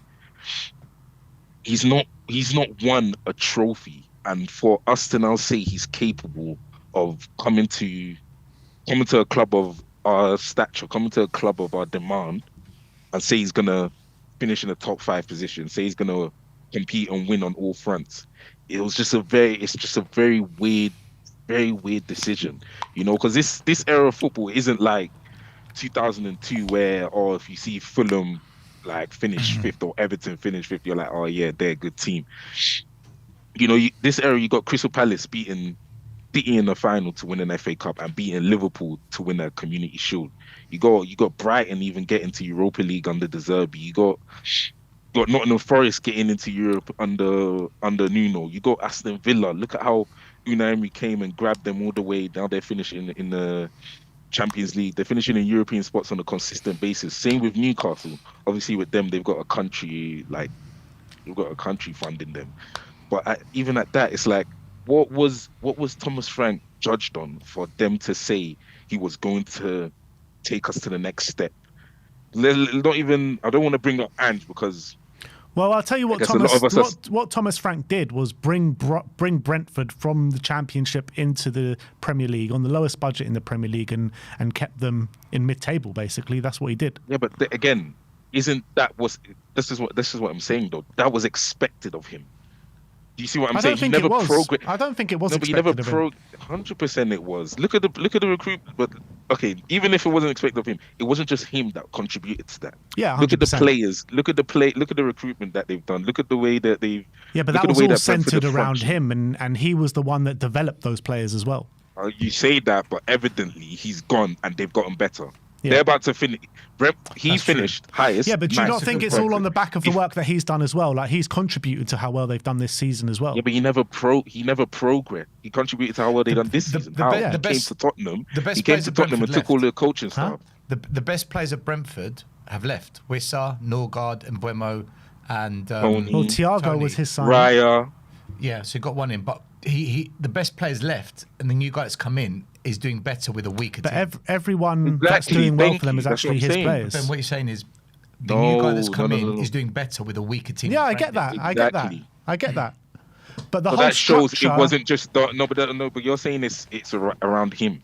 He's left and they got better. They seem to progress now. Mm-hmm. They're progressing. Yeah. Igor Thiago was brought there and he was injured for a whole season. Yeah, it was his signing, but Igor Thiago came in and he was injured for a whole season. So him coming in and playing the football that he's playing now, that was never expected under Thomas Frank. Yeah, it was never going to be expected under him. And even at that, the players, Brentford have got a crazy, a very good recruitment strategy. They've got a very good recruitment because the players that they seem to be bringing in are not just. It's proof that it's also partly on their recruitment because when they leave Brentford, they all seem to do better. They all seem to go on to bigger and better things. Mm-hmm. Obviously, Tony went to Saudi because of the betting thing and all that rubbish that he used to do. But look at Mbeumo at United. Look at David Raya at Arsenal. He's probably the best keeper in the. I was about to say in the world, but he's a top keeper. He's a top keeper. He is. He's probably one of the best keepers in the world. He's one of the best keepers in the world. Even you look at Mbeumo, you look at a lot of the players that they've let go. Look at Watkins at Aston Villa. You know, he gets an England call up. You look at Ben Brahma. Obviously, he didn't go well at West Ham, but that's still a quality player. You know, he did contribute a lot to Brentford, but again, even at that, is that enough for us to say he's going to come to Tottenham and come win using our CEO's words, win on all fronts and finish in a European position Compete in on the all top fronts, five, yeah. which was a sorry, compete on all fronts Daniel, and finish in a top 5 position. Daniel, can I ask you what you just said there? Isn't that more about recruitment then, as opposed to the manager? I'm not saying Frank was the right appointment. I'm not saying that, but is it not a case of that recruitment is the bigger factor because Brentford recruit better than Spurs? Then is that not the main talking point? It adds to it. Even it adds to it because our recruitment is absolutely shambolic. But to be fair, we play a part to why our recruitment's bad because we like to go to these teams that we try to be as good as, like the Juves, the PSGs, the Bayerns, the Atletico Madrid, the Barcelona, Real Madrid. We go to those teams and pick players that aren't good enough for them and say that they're good enough for us. And not just that, we now expect them to make us as good as those teams. Yeah. And it's like we're setting them up to fail. No disrespect to Conor Gallagher, but why do we think he's going to come to us, God, and improve us and make us the team that we want to be, or make us closer to the team that we want to be? He's not playing for Atletico Madrid. He's not good enough for them. So why do you think he's going to come to Tottenham and not just make us closer to the objective of where we wanted to be, but even to make us as good as Atletico Madrid? Why are we doing that to him? Well, why are we doing that to Carlinhos? I mean, Why are we doing that to Colomwani? It depends where you think Spurs are at, right? Because Conor Gallagher, in my opinion, is still an upgrade on what we have at the club. Whether you think he's good enough or not to where the end goal is or where you think we should be, is fine, but that's not where we're at. Conor Gallagher is a very good player. You know, he was central to Chelsea finishing 6th. How is he an upgrade? Okay, fair enough. If he's an upgrade based off ability, yeah. But again, football we're supposed to judge football off performances. We're supposed to. There's a part of football where it's like, what do you call it? Where it's based off merit. Where it's based off the level, based off how good you're playing. Yeah. Where not about ability and talent and how tall you are and physical and how good looking you are and all that rubbish. It's based on how you're performing. Conor Gallagher was on the bench. He was not good enough for Atletico Madrid. We threw 4 EMs on him and said he's now going to make us better. What is if footballing people out there? Let's talk football. If you want, I don't want to take it to Football Manager in it because like obviously that's a game. But if you want Football Manager, would you make that move? For Conor Gallagher, no. I'd bring if I had to only bring in one midfielder, you got to bring in more of a kind of passer that can sit from deep. That's what we needed. But how would you judge on who's good enough to play? You have to watch them, no? Yeah. You don't. He's not starting for Atletico Madrid, and we're saying that he's gonna come here and make us better. Why are we doing that? Yeah. Why are we doing that? Why are we doing that with players like Paulinho? Why are we doing that with players like Tel and Colomwani? We go to these clubs and grab these players and say they're gonna make us better, make us into the teams from the clubs that they're coming from when they're not good enough to play for them. It's just so weird. Daniel, do you know one problem I think we've got? What? We have to also look at players that actually want to come to us, because I think there's a lot of players that don't want to come to us. I think there's a lot of players that will say, I'd rather wait and go to somewhere else, because we're such a shit show from top to bottom, inside out, that honestly, now it's getting worse, yeah. Managers don't want to come here, players don't want to come here. Yeah, even fans don't want to go to games. No, yeah, facts, no one wants to come. I don't even want to watch Tottenham. Do you think it was actually quite telling, looking back at it at hindsight in the summer, where Mbeumo would reject us whilst we're in the Champions League? Go to United. To go to United, who lost that final, who have no European football. And actually, we have got the manager that developed him to that level. Exactly. Thank you. You understand what I'm saying. It's crazy, the situation we're in. Mbeumo's rejecting us. Mbeumo. And he's scoring against Frank. And he scored as well. You got players like Mbeumo's rejecting us. You got players like Gibbs White. Look at the situation Gibbs White is in. He's rejecting us. You got it's hard, man. It's hard. It's very hard. But we could have never gotten those players anyways, to be fair. But I just even when you're going on, when we're talking about recruitment, yeah, we have done well in some aspects, But I don't know why we don't focus on those aspects that we've done well in. Like, you look at, I know, like I was going back saying that all these hand-me-down signings from like Palhinha, Moani, and Tyrone Gallagher and stuff. But if you look at the other side of things, when we've actually scouted players, when we've actually signed players based off merit, like Udogie, like Van der Ven, look what happened in the first season when they played. Both of Yeah. those players were like team of the season. I think both of them did make team of the season. No, not Van der Ven. I think Udogie did, Mm. if I'm correct. If I remember He correctly. had a very good Sorry. season anyway, put it that way. A very good season. You know, Van der Ven's come in, he's come to Tottenham, and he's only gotten better. And he didn't come from like a place like Romero from Juve. He didn't come from like a place like Bentancur and Romero Kulusevski came and from all these guys. Atalanta. Sorry, yeah, Juve sold him to Atalanta, and then yeah. But sorry, he didn't come from like the stages that a lot of these guys played from. A lot of these guys played at. You know, some of these guys like we signed, like Bentancur, Kulusevski, like Palini, they've all played like Champions League football. They're all consistently playing in Europe. Van der Ven came from a 12th place Wolfsburg, 12th and 8th place at Wolfsburg, and he ends up being one of the best left-sided defenders in the world. You know, it's the same with Udogie. You look at the performance he was putting in. He was putting in top-tier performances in the league. And these were nobodies. You know, these were nobodies. And they ended up playing well. Why? Because we gave them the opportunity because of how well they performed. And we seem to, like, move away from that recently. I don't know why. We seem to move away from that, which is Well, weird. we brought in Xavi and Kudus. Would you say they were good moves? Yeah, but again, why did we sign Kudus? Because we could. Okay, Kudus, yeah, I feel like Opportunistic he was signing. It's an targeted. opportunistic one. Thank you. It was more of an opportunistic signing than him being good enough to play for Spurs. Look at the performances he was putting for West Ham. He was terrible, especially against us. The one where we won, where Son sat Todibo down. That was it, like 3-0 or something like When he got 3-0 or sent off. something like that. Yeah, when he got sent off. Yeah, that game he was terrible. That game, you know what I mean? But Xavi as well. Xavi is good, but you have to remember we only signed Xavi because we couldn't get Gibbs White, we couldn't get Eze, we couldn't get like Nico Paz and Cherokee and all these guys. We couldn't get Morgan Rogers. You know, we Xavi was like the 8th choice. He was like the 8th choice cam that we wanted. You know, no disrespect to the guy. He's a quality player, but you know, he wasn't at the top of our list for a reason.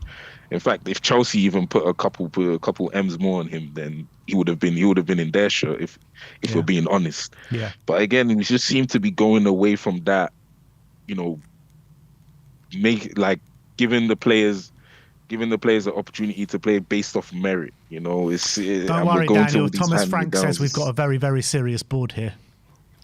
Why is he? You know, it is. I feel sorry for him as well because he's a yes man.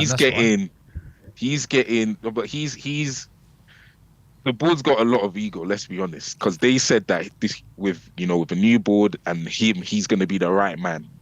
They're obviously their egos getting in check right now because they were wrong about that decision and they don't want to admit it. That's why he's probably going to make it to the end of the season. In fact, I even think he might make it till next season. I think it's next season that he might get sacked at the end of next season.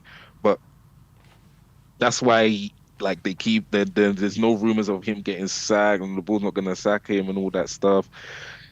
And even regarding the Romero situation, I remember you're talking about Alex about is Frank gonna strip the captaincy badge off him? I don't think it's up to Frank. I don't think it's up to him. I think it's up to the board. You have to remember, coaches got different roles these days. You know, like when it comes to even players that they're using, it's not even up to the coaches at certain times. You know what I mean? Romero's disrespected the board bare. Him and his agent, he's forced to move out. I rate him, but I don't think he has to remember, like, he's at our club because he's not good enough for certain clubs. You know, if he tried to force him to move out and he ended up at Spurs, you know, fair enough, we did give him more money and the captain's armband after he disrespected us, which is a stupid move from us. But he needs to remember as well that, like, only Tottenham fans call him world class. It's only us that actually think he's good. And Argentinians. Exactly, and Argentinians. But at the same time, they say he's good for Argentina. Why? Because he's won the World Cup. But what, are you going to say Otamendi's a world-class centre-back now? I rate Otamendi as well at his time at City, but are we going to say he's one of the best centre-backs in the world as well, alongside Romero? No, we're going to say Tagliafico is. Are we going to say Montiel and Molina are? We're not going to say those guys are. You know, it's like, listen. We're in a terrible situation, man. In a terrible Do situation. you blame him for the loss today? Who? Romero. Romero, yeah. Man, I've not been his biggest fan since he's come at Spurs. I still class him as that hand-me-down signing because he went to Juve, then went to Atalanta, and then came to us. And ever since he's been at us, in my opinion, he's not been better than what he was before. He's just been that same level, that level under world class. I wouldn't blame him for the loss today. I wouldn't completely blame him, but again, it's a big, like, I would say 50% him, 50% quote on Thomas Frank. Do you think under a 50% better Romero. structure he can become world class? 100%. Look at the first season on the edge. The hell? Absolutely. Under Poch. We've seen it. Under Poch. Look at the first season on the edge. Look at him in Argentina. It's not about he can become world class. He can, but again, he's got that ability that certain players got. He's got that ability to lose you a game. Yeah. He's got that he's a class. He might even be I don't think he's better than Van der Ven, but like when it comes to defend, when it comes to every single attribute, when you measure all his attributes, he's probably one of the best, but he's got that mistake in him, whether it's a rash tackle, whether it's like just him playing a bad pass, whether it's him playing someone onside, him lacking concentration, getting out of position in the wrong time. He's got that ability to just lose a game. And it's not just him. Pedro Porro has it as well. It's not just him. I feel like Daniel with Romero, like if the structure's good around him and if the team are on form and everything's kind of going as it planned, Romero could be one of the best players on the park. But as soon as things come a bit disjointed, then he comes disjointed and he loses his shit pretty much. Thank you. You see that there, that's the difference. That is there right there is the difference between a world-class player I and agree. somebody that's not a world-class player. You know what I mean? I remember when Jose Mourinho said it about what's his name? When he said it about Pogba, Yeah. good players can play great in one position, but great players can play good in like multiple situations. And Romero, if he needs everything to be good for him to be good, then I think that's our answer there, isn't it? That shows that he's not. Ain't great to be a Spurs player being that way as well. Exactly. I did say you know what? I remember the first time I came on, you and I don't remember if it was you. You and Brian were laughing at me when I said, "Listen, he wants to leave. Let him go. We've got Vuskovic. We didn't need to send him out on loan to Hamburg. After the season he had in Belgium, we didn't need to send him out on loan to Hamburg. He was one of the best young players in the world at Belgium. We did not need to send him out on loan. We could be playing him right now.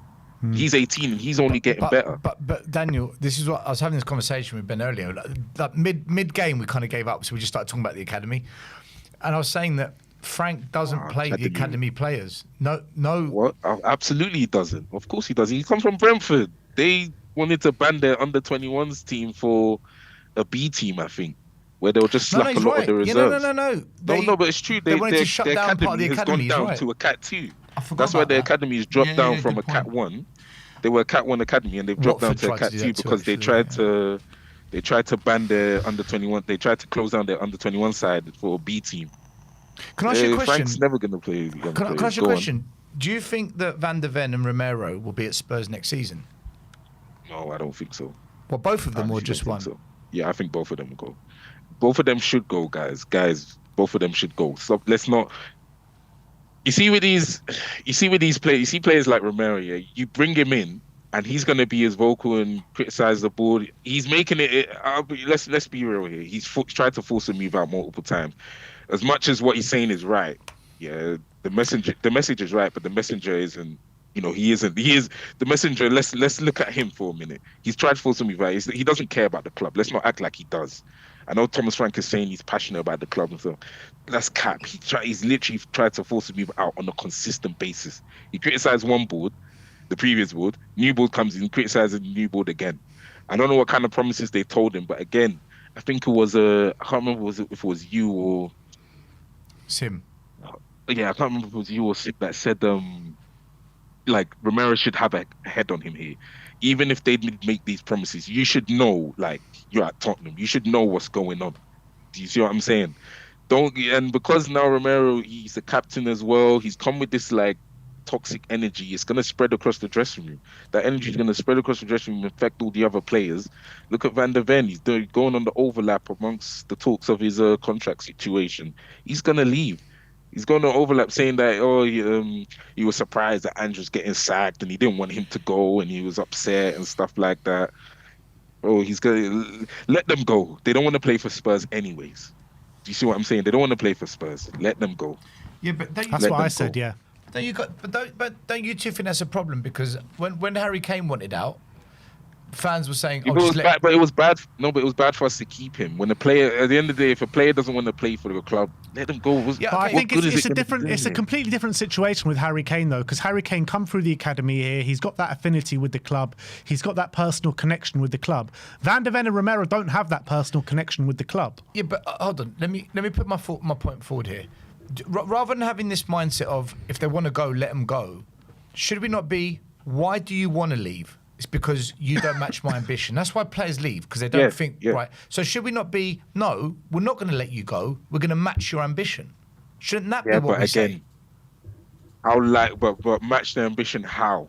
By signing. You see what I'm saying? And even at that, yeah. No. But even at that, let's understand as well. Like, I understand players come with expectations, but at the same time, I remember when Andrew was saying like, you can't, if you're coming to Tottenham for Champions League football, then don't come to Tottenham. And that's what I feel like the ambitions of, players like Romero and Van der Ven are. Whether it's justified because of their ability, because of their No, but he was saying you come here to play for the club, the badge. That's what he was trying to say. No, but it is. That's how it should be, though. Romero expects the club to take him to Champions League. Yeah, but Daniel, that badge has to mean something, bro. That badge has to mean something, and it only means something. But it doesn't mean something. It doesn't mean something to those guys. That's what Andrew's getting at. Andrew's saying, don't come here because you want Champions League football. Come here because you want to be a winner, and play for the badge, and for the manager, to develop that badge into a winning badge. He did it, but then he was sacked. But he didn't do it to the levels I think a lot of fans wanted. But go on, sorry. No, sorry, you literally just hit the point. He did it and he got sacked. So what kind of... Obviously, again, like, I guess the players didn't like that. It's not even, I guess. Like, they've been vocal about it.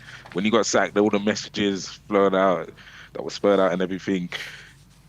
To them, I guess they're perceiving it in the way you literally just said it, where it's like, okay, you sacked the manager that we won something with, where we've been trying to win something at this club. 8 semi-finals, 6 finals, we finally got over the line, and you sacked him. So what is, if I'm Romero, I'm going to be looking at like, why would you do that? That's ridiculous. You're literally removing somebody that's achieved an ambition that you've been set for years, and unfortunately that's the case. This is one of the reasons why I said that we should bring Ange back. It's one of the reasons why I said we should bring Ange back. I know everyone's like on this Poch thing. Ange got us over the line at the end of the day. Football's a competition-based sport, and he won, and he was the only person that was capable of winning the competition, with Richarlison and Brennan Johnson up front as well. Who divides the fan base more? Ange coming back or Poch coming back? But put it like, who divides? Yeah. 100% Ange. Exactly. So they're not going to do that. So Daniel, they won't do that. They won't bring back Ange because of that. But they don't care about the fans. They don't care about the fans. You say that, but if the fans turn, they tend to make decisions on how fans turn. Oh no! I disagree. They don't care about These guys are business people. They're business people. Put it this way: they don't care about the fans, but they care about the heat. They care about the heat coming into their direction. That's what they care about. Yeah, exactly. Yeah, facts. In fact, I say they care about the money most of it all. And I get it; they're business people, but they put that money. It seems like it's just profit over like everything. It's just the best business decision is put over every single aspect of running a club. When it's like your club is a football club, what happened to the footballing decisions? What happened to making decisions based off football? They will scrap all of that for the sake of business. And that's why we're in the position. That's a big reason why we're in the position we're in now. That's a big reason why I think they even like Frank, to be honest, because he's a statistician. He bases football a lot of data, of stats, a law of averages. And again, how are you even going to achieve greatness by working off averages? You know, and even at that, I'm not even asking for like or for footballing philosophy like tiki taka and all that stuff. But again, football has to be the foundation of the foundation, especially when it comes to coaching. The foundation needs to be off a footballing ideology. What is the footballing idea?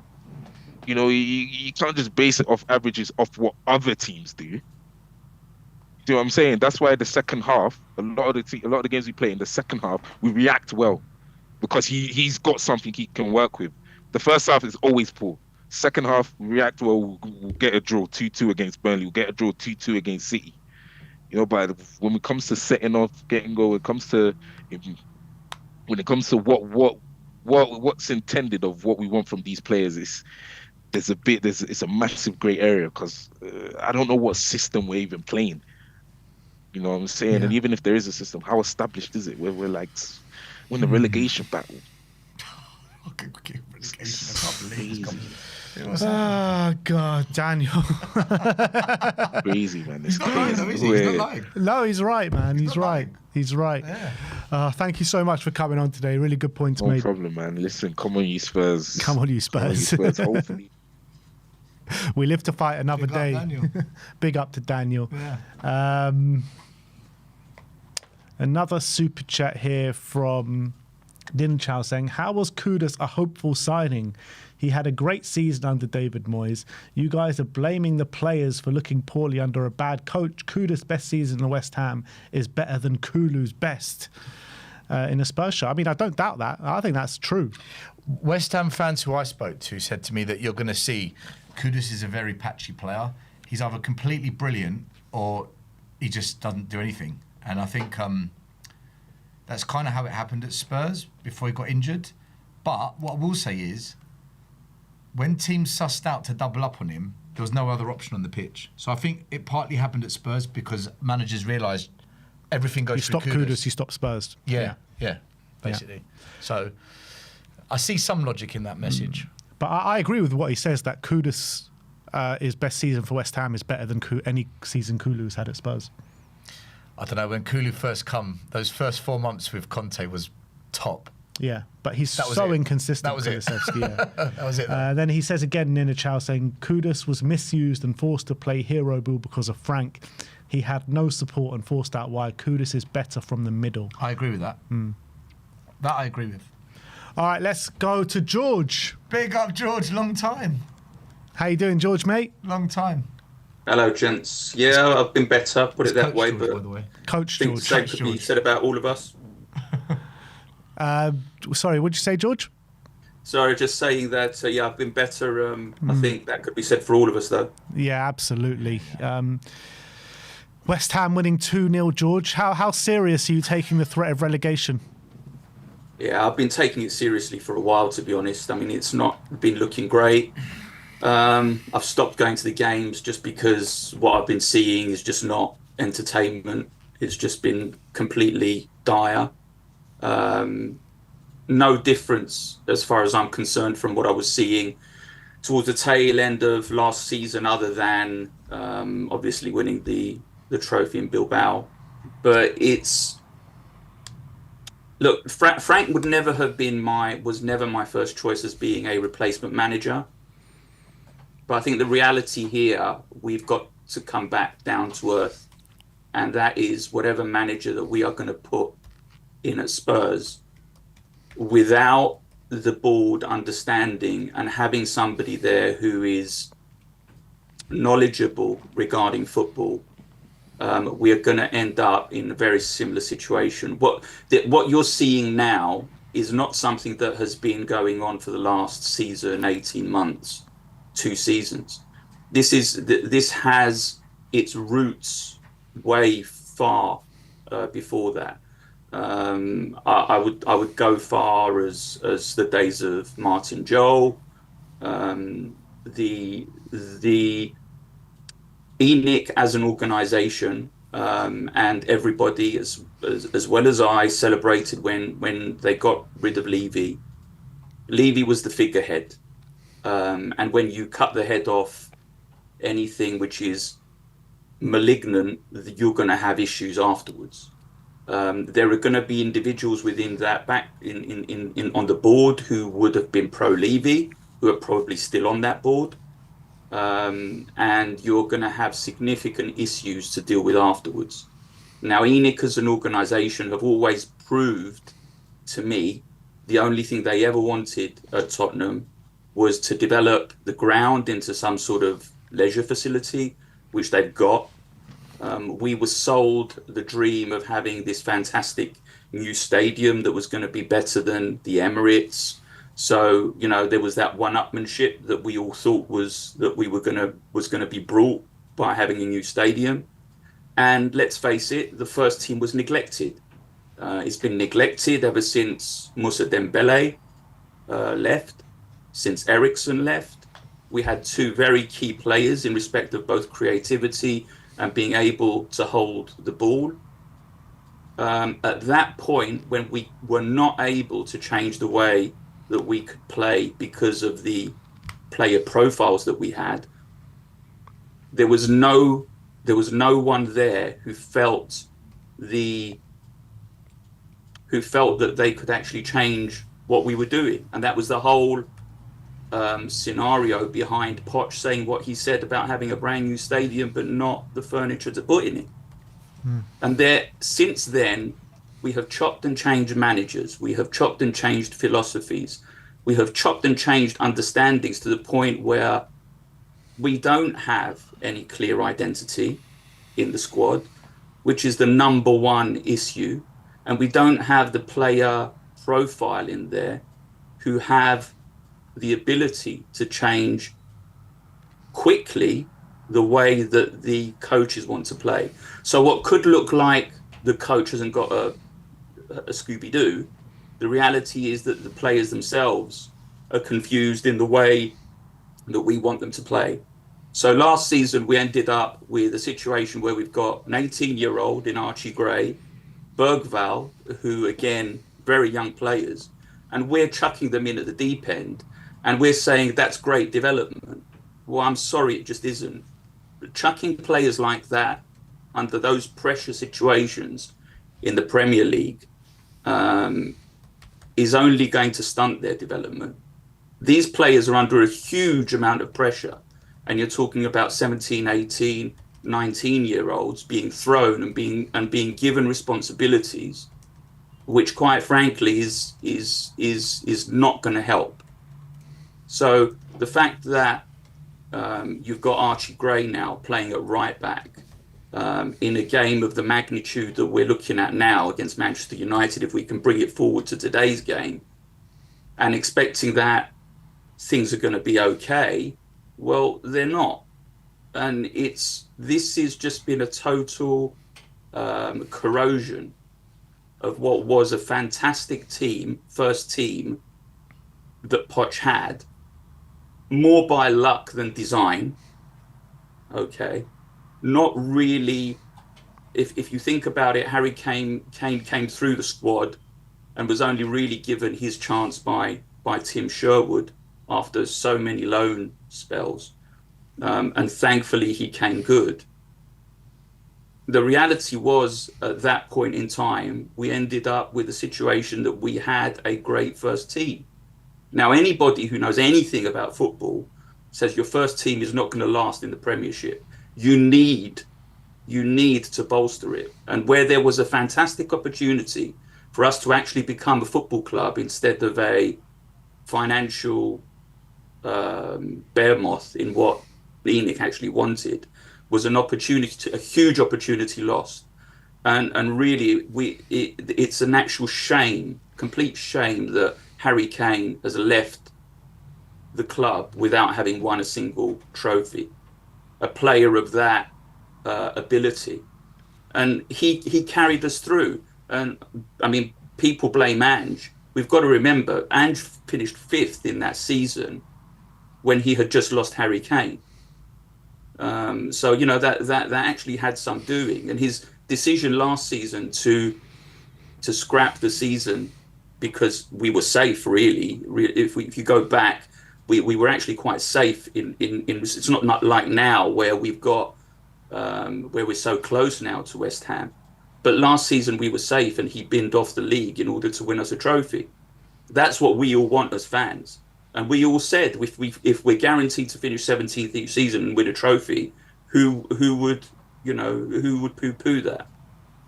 But yet again, we're finding ourselves in a situation where we've got so many injuries, and this is the same as last season. We've decided to change coaches. No players want to come with us because of the history that ENIC bring. How can you trust them? And you're absolutely right. I do think that we are not getting players because of this ownership.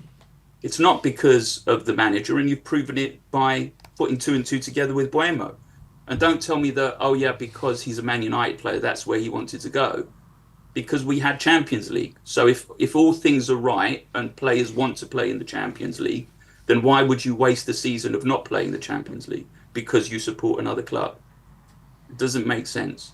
So to me, I think this ownership has a hell of a lot to answer for. What they should have done in that transfer window is that they should have put their money where their mouth was and entice players to come in, whether that be loan, whether that be whatever, and try to salvage this season, because now there is a huge issue. And if, again, we're talking about business people here, I'm not sure how good their business acumen is, because the damage that this is going to do to their brand, if we go down, will be so seismic, it will be untrue.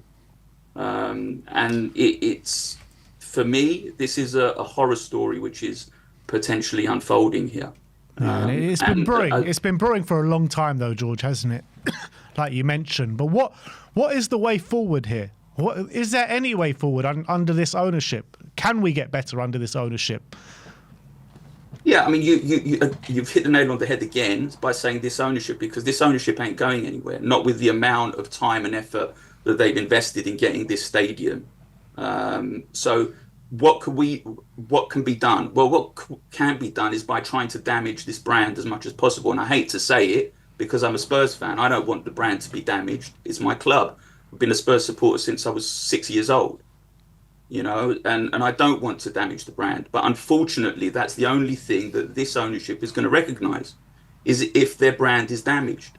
That's why Cuti Romero coming out and saying what he did openly, although it damages his relationship with the club, and by the way, I do hold him responsible for today's loss,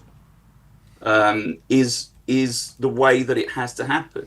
The fans can say what they want until they're blue in the face. The reality to that, again, is that we will be ignored. Whereas if the playing staff is actually coming out and saying things in a public way, I think then that does get noticed, because Thomas Frank's press conference before this game was like 90% Cuti Romero and social media. The amount that was the amount of time that was spent on actually talking about football was negligible. So I think the answer to the question is, if the brand is damaged significantly enough, and if we do have a situation where the boos are continuing and the stadium is emptying, then I think that's the only real way forward. I think we've got to go backwards before we go forwards, and maybe just out of some miracle, we may end up with somebody on this board who actually cares about the football side of this club and does something about it. George, because until that point, I can't see anything happening. I don't know fully what the situation was back in the 70s when we got relegated, and obviously with Keith Birkinshaw came back up, and that was like a catalyst to bring in Ozzy and Ricky, and we went on to win all those trophies that we did. If we were to go down, is there a potential of a similar catalyst? Well, it would damage the brand, as I said, on a seismic level. I think 1970s to today are two very, very different eras. I mean, going back to the 90s, I think that's a different era. 1970s, the money wasn't there in the game. It would not, although it was quite, let's say, a big a big news story about getting Ozzy and Ricky at the time. don't forget the exposure that Argentina had to football or to the Premier League was pretty much the FA Cup final, and reading whatever the results were in the sort of in newspapers. So Tottenham Hotspur for them could have been really any club. I mean, I think Ozzy openly says they didn't really know too much about where they were coming to or everything or anything about the club at that point. Whereas today, I mean, agents, coverage of the Premier League, it's all around us. I mean, we know it. Let's face it, as Tottenham fans, we know the calamity that we are. So to suggest that agents can entice their players to come over, unless you are paying them a lot of money, it's just not gonna work. I mean, we spent, I think it's 2 or 3 seasons trying to chase Eze.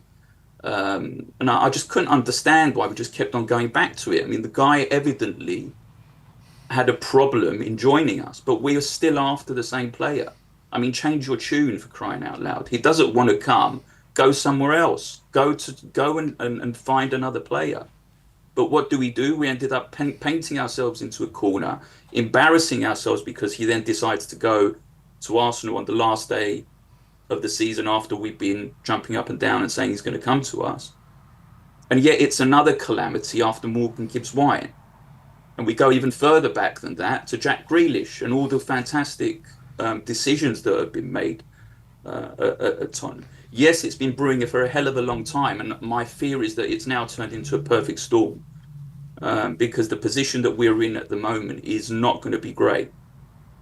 If I had it my way, it would have been a different first team coach. But now we cannot blame this manager for 25 years of complete neglect of this club, of the footballing part of this club, and shelving the blame at him and expecting now to get another manager in who's going to wave a magic wand and make a difference. Because if Mourinho couldn't do it and Conte couldn't do it, you know what? I think any manager that's going to come along is going to be slightly up against it. So unless fundamentally something changes on the board of Tottenham Hotspur, where actually we get some people in who understand what we are, which is a football club, not a leisure facility, not something that lays on skywalks and Formula One and likes to host NFL. We are a football club, and that's why we pay a huge amount of money on our season tickets to go and watch what we want to watch as being entertaining football on the pitch. And as long as we're winning, I'm entertained. So, you know, at the moment, we're not even showing any signs, or we haven't shown signs of really winning a football match at White Hart Lane for a long time in the Premier League. So let's wait and see. I hope there is a difference to be made on the board, and somehow or other we get out of this relegation situation that we're getting ourselves into. But really, I'm beginning to lose hope, if I'm being honest. Don't blame you. I think we all are, to be honest. It's hard to see a way through. And like, even those managers that you say that weren't able to do it, at least they all had stuff that we could cling on to. You know, Pochettino did what he did, obviously made us proud to be Spurs fans again. You got Conte, who got us top 4 in his first season, and when it looked completely unattainable. We got Jose Mourinho, who got us into the top 6, I think he did, and got to a cup final. You got Ange, who obviously did terrible in the league in his second season, but finished 5th in the first year, which, you know, in the last 3 years would have been Champions League football, but that year it wasn't, and won us the Europa League. And now, you know, we're stuck with Frank, and he's not going to do anything of those similar levels. So it's just like, nobody did what Ange did. Unless we're about to win the Champions League. Let's face it, we ain't going to win a trophy. So that would have to be, I think, the greatest upset or shocker in the history of football if that was to happen. There's a pretty good book, guys. I don't know if you've heard of it. It's probably out of print now. The book's called As Sick as a Parrot. If you get a chance to dig that out, it's an eye-opener in the way that the club has been run historically. And we talk about DNA, but unfortunately, there is a an undercurrent at Tottenham Hotspur of not being a particularly well run club in the boardroom, and I'm going back way before Bill Nick, and a club that manages to find out of somewhere some good fortune, which then propels us into the history that we've had. Somehow or other, we've managed it, despite our owners not being the most astute. So if you get an opportunity and you get to read it, it's actually a very interesting read. But yeah, it's quite upsetting, very disappointing to see what's happened really over the last 5 or 6 seasons, when we could have been really, in my opinion, we could have been one of the best teams in Europe, and we've let it all slip. Yeah, absolutely. George, always a pleasure to speak to you, my friend. Thank you for coming on. See you guys. Good luck. Come on, See you you later, Spurs. George. Come on, you Spurs. Big up, George. Ah, God, just depressing being a Spurs fan, man. It really is. Do you know what? Normally I've got loads to say on these call-in shows, but today I'm just sitting here quietly listening to everyone. I'm just thinking in my head, everything I'm hearing, I've been hearing for the last week, month, year, years, decade. It literally is rinse and repeat. Yeah. I'm not hearing anything that I haven't heard 1,000 times, and it's just this club, man. I don't know how we do it. I don't know how we do it, Ben. We're in a social experiment, guys. It's an absolute social experiment. A super chat here saying, unusual opinion. We've had injury issues despite different coaches, medical staff, etc. What changed in that time there was before the new stadium? The pitch that is removable and grown indoors. Correlation or cause and effect? Do you believe it could be the pitch causing these issues? No, because at the training ground they train on a synthetic pitch and they train on a normal pitch. So I actually think this is something no one can answer. There's so many factors. You've got different training methods, different performance coaches that come in that change the performance preparation, different styles of play. We play on many pitches, home and away, training ground pitches. Medical teams changed, players have changed. I think part of the problem is bad luck. Part of the problem is we rush players back because we haven't built a squad that we can rotate, so they end up getting injured because they're not 100% fit. And then I think there's this other part that no one has figured out within the club, and they've looked at it and they still don't get it. There's something that no one has sussed out is going wrong at Spurs when it comes to the medical. What I will say is this though, AC Milan, a long time ago, they had players playing into their 40s, Maldini, Cafu, many players. And I watched a documentary on it, and they had the doctors at AC Milan said that they found this way of preparing players, training players, and then post-match warm downs. There was this formula that they'd figured out over time that if they follow, they could get players playing with high fitness into their late 30s. I just wonder if someone needs to find out those doctors at AC Milan, pick up the phone and say, can you come to Spurs? We don't know what you did then. Can you bring that to us? Because they found out something that a lot of clubs didn't find out. Yeah. So are these doctors still alive? That's a great point. Well, I'm sure. Was it before Harry Redknapp? It was before Harry Redknapp, yeah. Yeah, probably not. Probably not. A couple of updates. Chelsea 3-1 up away at Wolves with Cole Palmer getting a first half hat-trick. Unbelievable. 2 penalties. Fulham 1-0 up, West Ham 2-0 up, Bournemouth 1, Villa 1, and Arsenal winning 1-0 at home to Sunderland. Let's go on to our next guest, and he goes by the name of Dela Spurs. Best name on YouTube, by the way. Yeah, brilliant name. Best brilliant name on name. YouTube. How you doing, mate? I'm doing good. How are you guys? Yeah, going through the motions, mate. It's just Same old. so stressful being a Tottenham fan. But yeah, how seriously are you taking this threat? West Ham 2-0 up. 6 points is the gap right now. If West Ham do end up winning the game, is the threat of relegation serious? I'll say it as it is. We're at like Defcon 3 right now for me. It's a situation in which, I mean, we have to take seriously. And then in the next games, again, you're talking about tough opponents, Newcastle, Arsenal. You're wondering where the points are going to come from. And it just felt like everything was lining up for the ownership to say, regardless of what the goal was of trying to get Europe, trying to get top 4, we had to try to do something in the January window, because if we did nothing, kind of like what we're doing now, we were going to be put in this situation. And at no point in time, it lets you know that there's just no footballing mind, nobody there that really understands.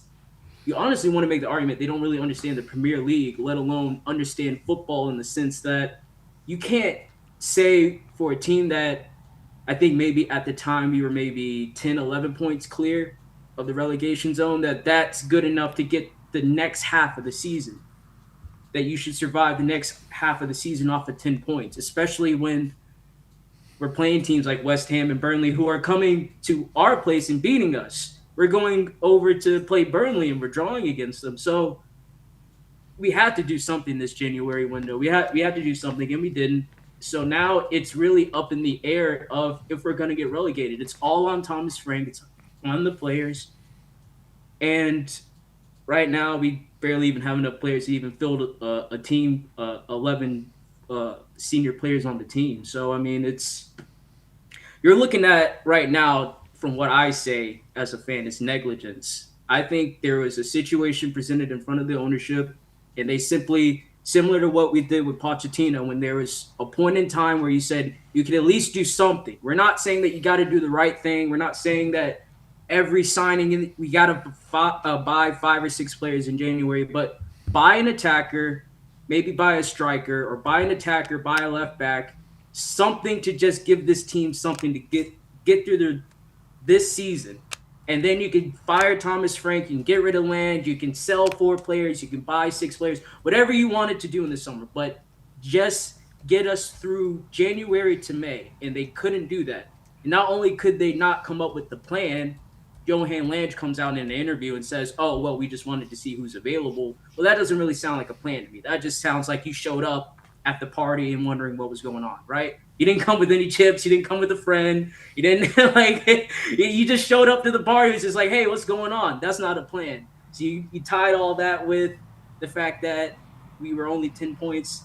They've turned their back. The ownership has turned their back against this team, against the fans, against what the situation was. And whether you want to say they're focused on other ventures that Tottenham's trying to pursue and other things, if they're looking at potentially selling the club because they don't really care about it and this is what they're doing, whatever the situation is, they have turned their back on whatever's going to happen up until May. So, I mean, I really don't know what to make of this. Like I said, it's Defcon 3. We're almost at Defcon. I think it goes to Defcon 5. We're right there. I would say by March, if we're still kind of in the zone, depending on how the Champions League goes, if we're out of the Champions League, maybe, because then we can just focus on the league. But if we're still in the Champions League, which, I mean, it'd be nice to continue in that competition. But for me, to be quite honest, I'd rather us focus on the Premier League to keep us in the Premier League than trying to put all of our eggs in the Champions League basket and no, we're not going to win the trophy. And then we could say, oh, but we got to the semifinal. Oh, we got this. Oh, but we, boy, was that semifinal fun. Boy, was that quarterfinal great. Like the round of 16, boy, it was a tough team. It was a tough, I'd rather us focus on the Premier League and stay in the Premier League than anything that we could ever achieve else in the season. And the fact that the ownership has, again, turned their back on us. They have just said, nope, can't be bothered. Can't be bothered. Looking for an attacker, can't be bothered. We didn't even have a plan. We didn't have anybody we were looking at. They want to say we could have paid Semenyo. Okay, Semenyo was available. That's not a plan. That's not a plan. Going to the party and saying what's available, who's here, that's not a plan about anything. So they've turned their back. We're at Defcon 3. And to be quite honest, if I'm here in America, if I was a fan there, I wouldn't go to any games because the ownership clearly doesn't care about what happens until May. So why should you? Why should you care? They don't care. They simply do not care. It's not they couldn't come up with the plan. There's not. We tried. No, they just said, well, might as well just not do anything. Can't be bothered. Can't be bothered. Dela Spurs, just to let you know, Defcon 1 is the worst. That's when they launched the Defcon 1. nukes. Okay, so Where are if we we're at Defcon 3, I would say by March we're going to Defcon 2, and if we're still in the 6 to 9 point range of relegation, it's Defcon 1. It's Defcon 1. We are in that fight. That's war. It is war. It is. We are going to be at war. I mean, the fans would definitely be at war with the ownership at that point. You're telling me it needs to happen now to prevent Defcon 1. 3 to 6 points away from relegation. The fans are just going to be going to games, still cheering, still, rah, rah. Nah. Yeah. Protest galore, and it'll be a whole. You talk about lack of a plan, and what highlights lack of a plan more than selling Brennan Johnson on January the 1st, recalling Manor Solomon, letting him go to Fiorentina, where our sporting director was supposed to be working at us till the end of the transfer window, ends up signing him for Fiorentina, and then we're twiddling our thumbs come the end of the window with no winger signing. I mean, nothing highlights it more than that, surely, right? And then you want to add on top of that, we had an academy attacker go out on loan to Ireland to bring one back who he's still not going to play for us. So it's literally like he just did something to say, we did not buy anybody on the last day of the window. We got somebody, but man, I don't even know if he's officially signed up for the club. I haven't even kept track of that guy. I don't know what his position is going to be. I don't know where he's going to play. I don't know when he's going to play. I don't know anybody in the fan base that's exciting and tracking this player and his progression into the first 11. So, listen, like I said, it was no plan, and you can have the fancy video with the training ground in the background with the nice seats. You got the interviewer with his legs crossed. Why do you think? Don't you think it's very tough? What were you thinking? But that's not. It's no excuse. You had no plan. You had a plan for this video. You had a plan to tell the fans that we had no plan, but that doesn't make us feel better. Like that just makes it even worse, because you can make the argument, and I'm not saying Daniel Levy's even better, but at least Daniel Levy in these moments know to shut up. He just didn't say anything. He just let it happen, and then whatever happened at the end of the season, then I'll address it.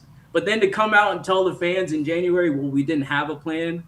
Sorry, guys. Or, hey, guess what? In the summer, we're going to go out. Well, what do they think that we can achieve in the summer that's going to, what platform do we have? Like, at the end of the season, what platform do you think we're going to have to even do anything? Dela Spurs. That's my issue. Dela Spurs, in that January video Lange did, do you know what I found really alarming? In that video, he said, we didn't anticipate to have 7 injuries in January. But they knew of pre-existing injuries starting back in August and then more in September, October.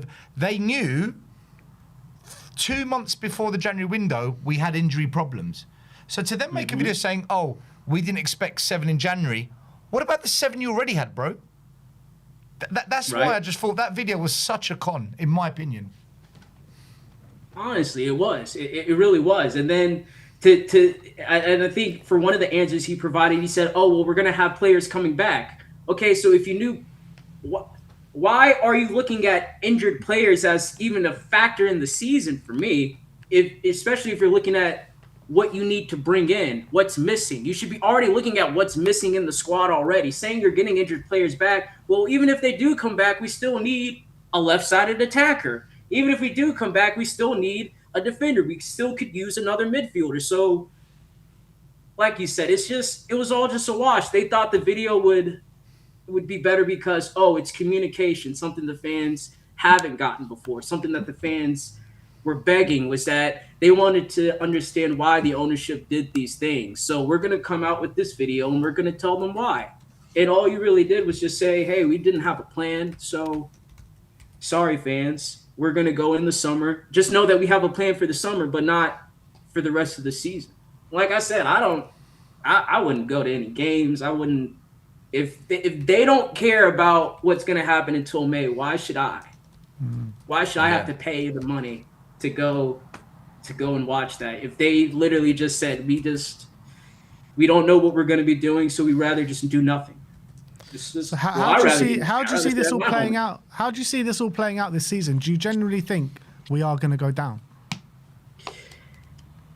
To be quite honest, I think it's a lot more on what the other teams are going to do than what we're going to do. I think we're at a situation where we're pretty compromised. So I'm not saying I don't have hope or faith in the team that we're going to fight to stay in the Premier League, but I think it depends on what the other teams do, because we're in a compromised position. And I think for a lot of those players, they haven't been in that situation before, where teams coming in know we're in a relegation fight. They know they're in a relegation fight. So that pressure of whatever mistakes I make, if I have an injury, if this happens, if that happens, we all know that, oh man, relegation is in the back of their mind. So you're talking about almost a whole nother level to games that you're adding on now for the rest of the season that I don't think well, you could say Thomas Frank maybe with Brentford, but I'm not sure I can't remember if they were ever in a relegation fight. They had 1 year where they were ravaged with injuries. They finished 16th. Okay, so you can maybe say Frank has some experience in that, but I don't think really any of the players have any experience in that. We sure know that the ownership doesn't have any experience in that. So it's going to be on what the other teams do. So you're really looking at the West Hams, Burnleys, Nottingham Forest, who've had our number for the past couple of years. So it's like, if they pick up points, that's going to be the issue. I think we can still pick up points here and there, but like I said, our position is compromised. I think we know in a lot of games what we're going to get from the team. So when you're talking about playing a Newcastle, an Arsenal, whoever, we know we're not going to get points in those games. It's really when we're playing the teams that are at our level. And then now we've been brought down to their level. As much as we've been saying we're Tottenham, we should just be wanting to beat these teams based off of us being Tottenham. We are now down to their level, actually. So now it really is an even playing field.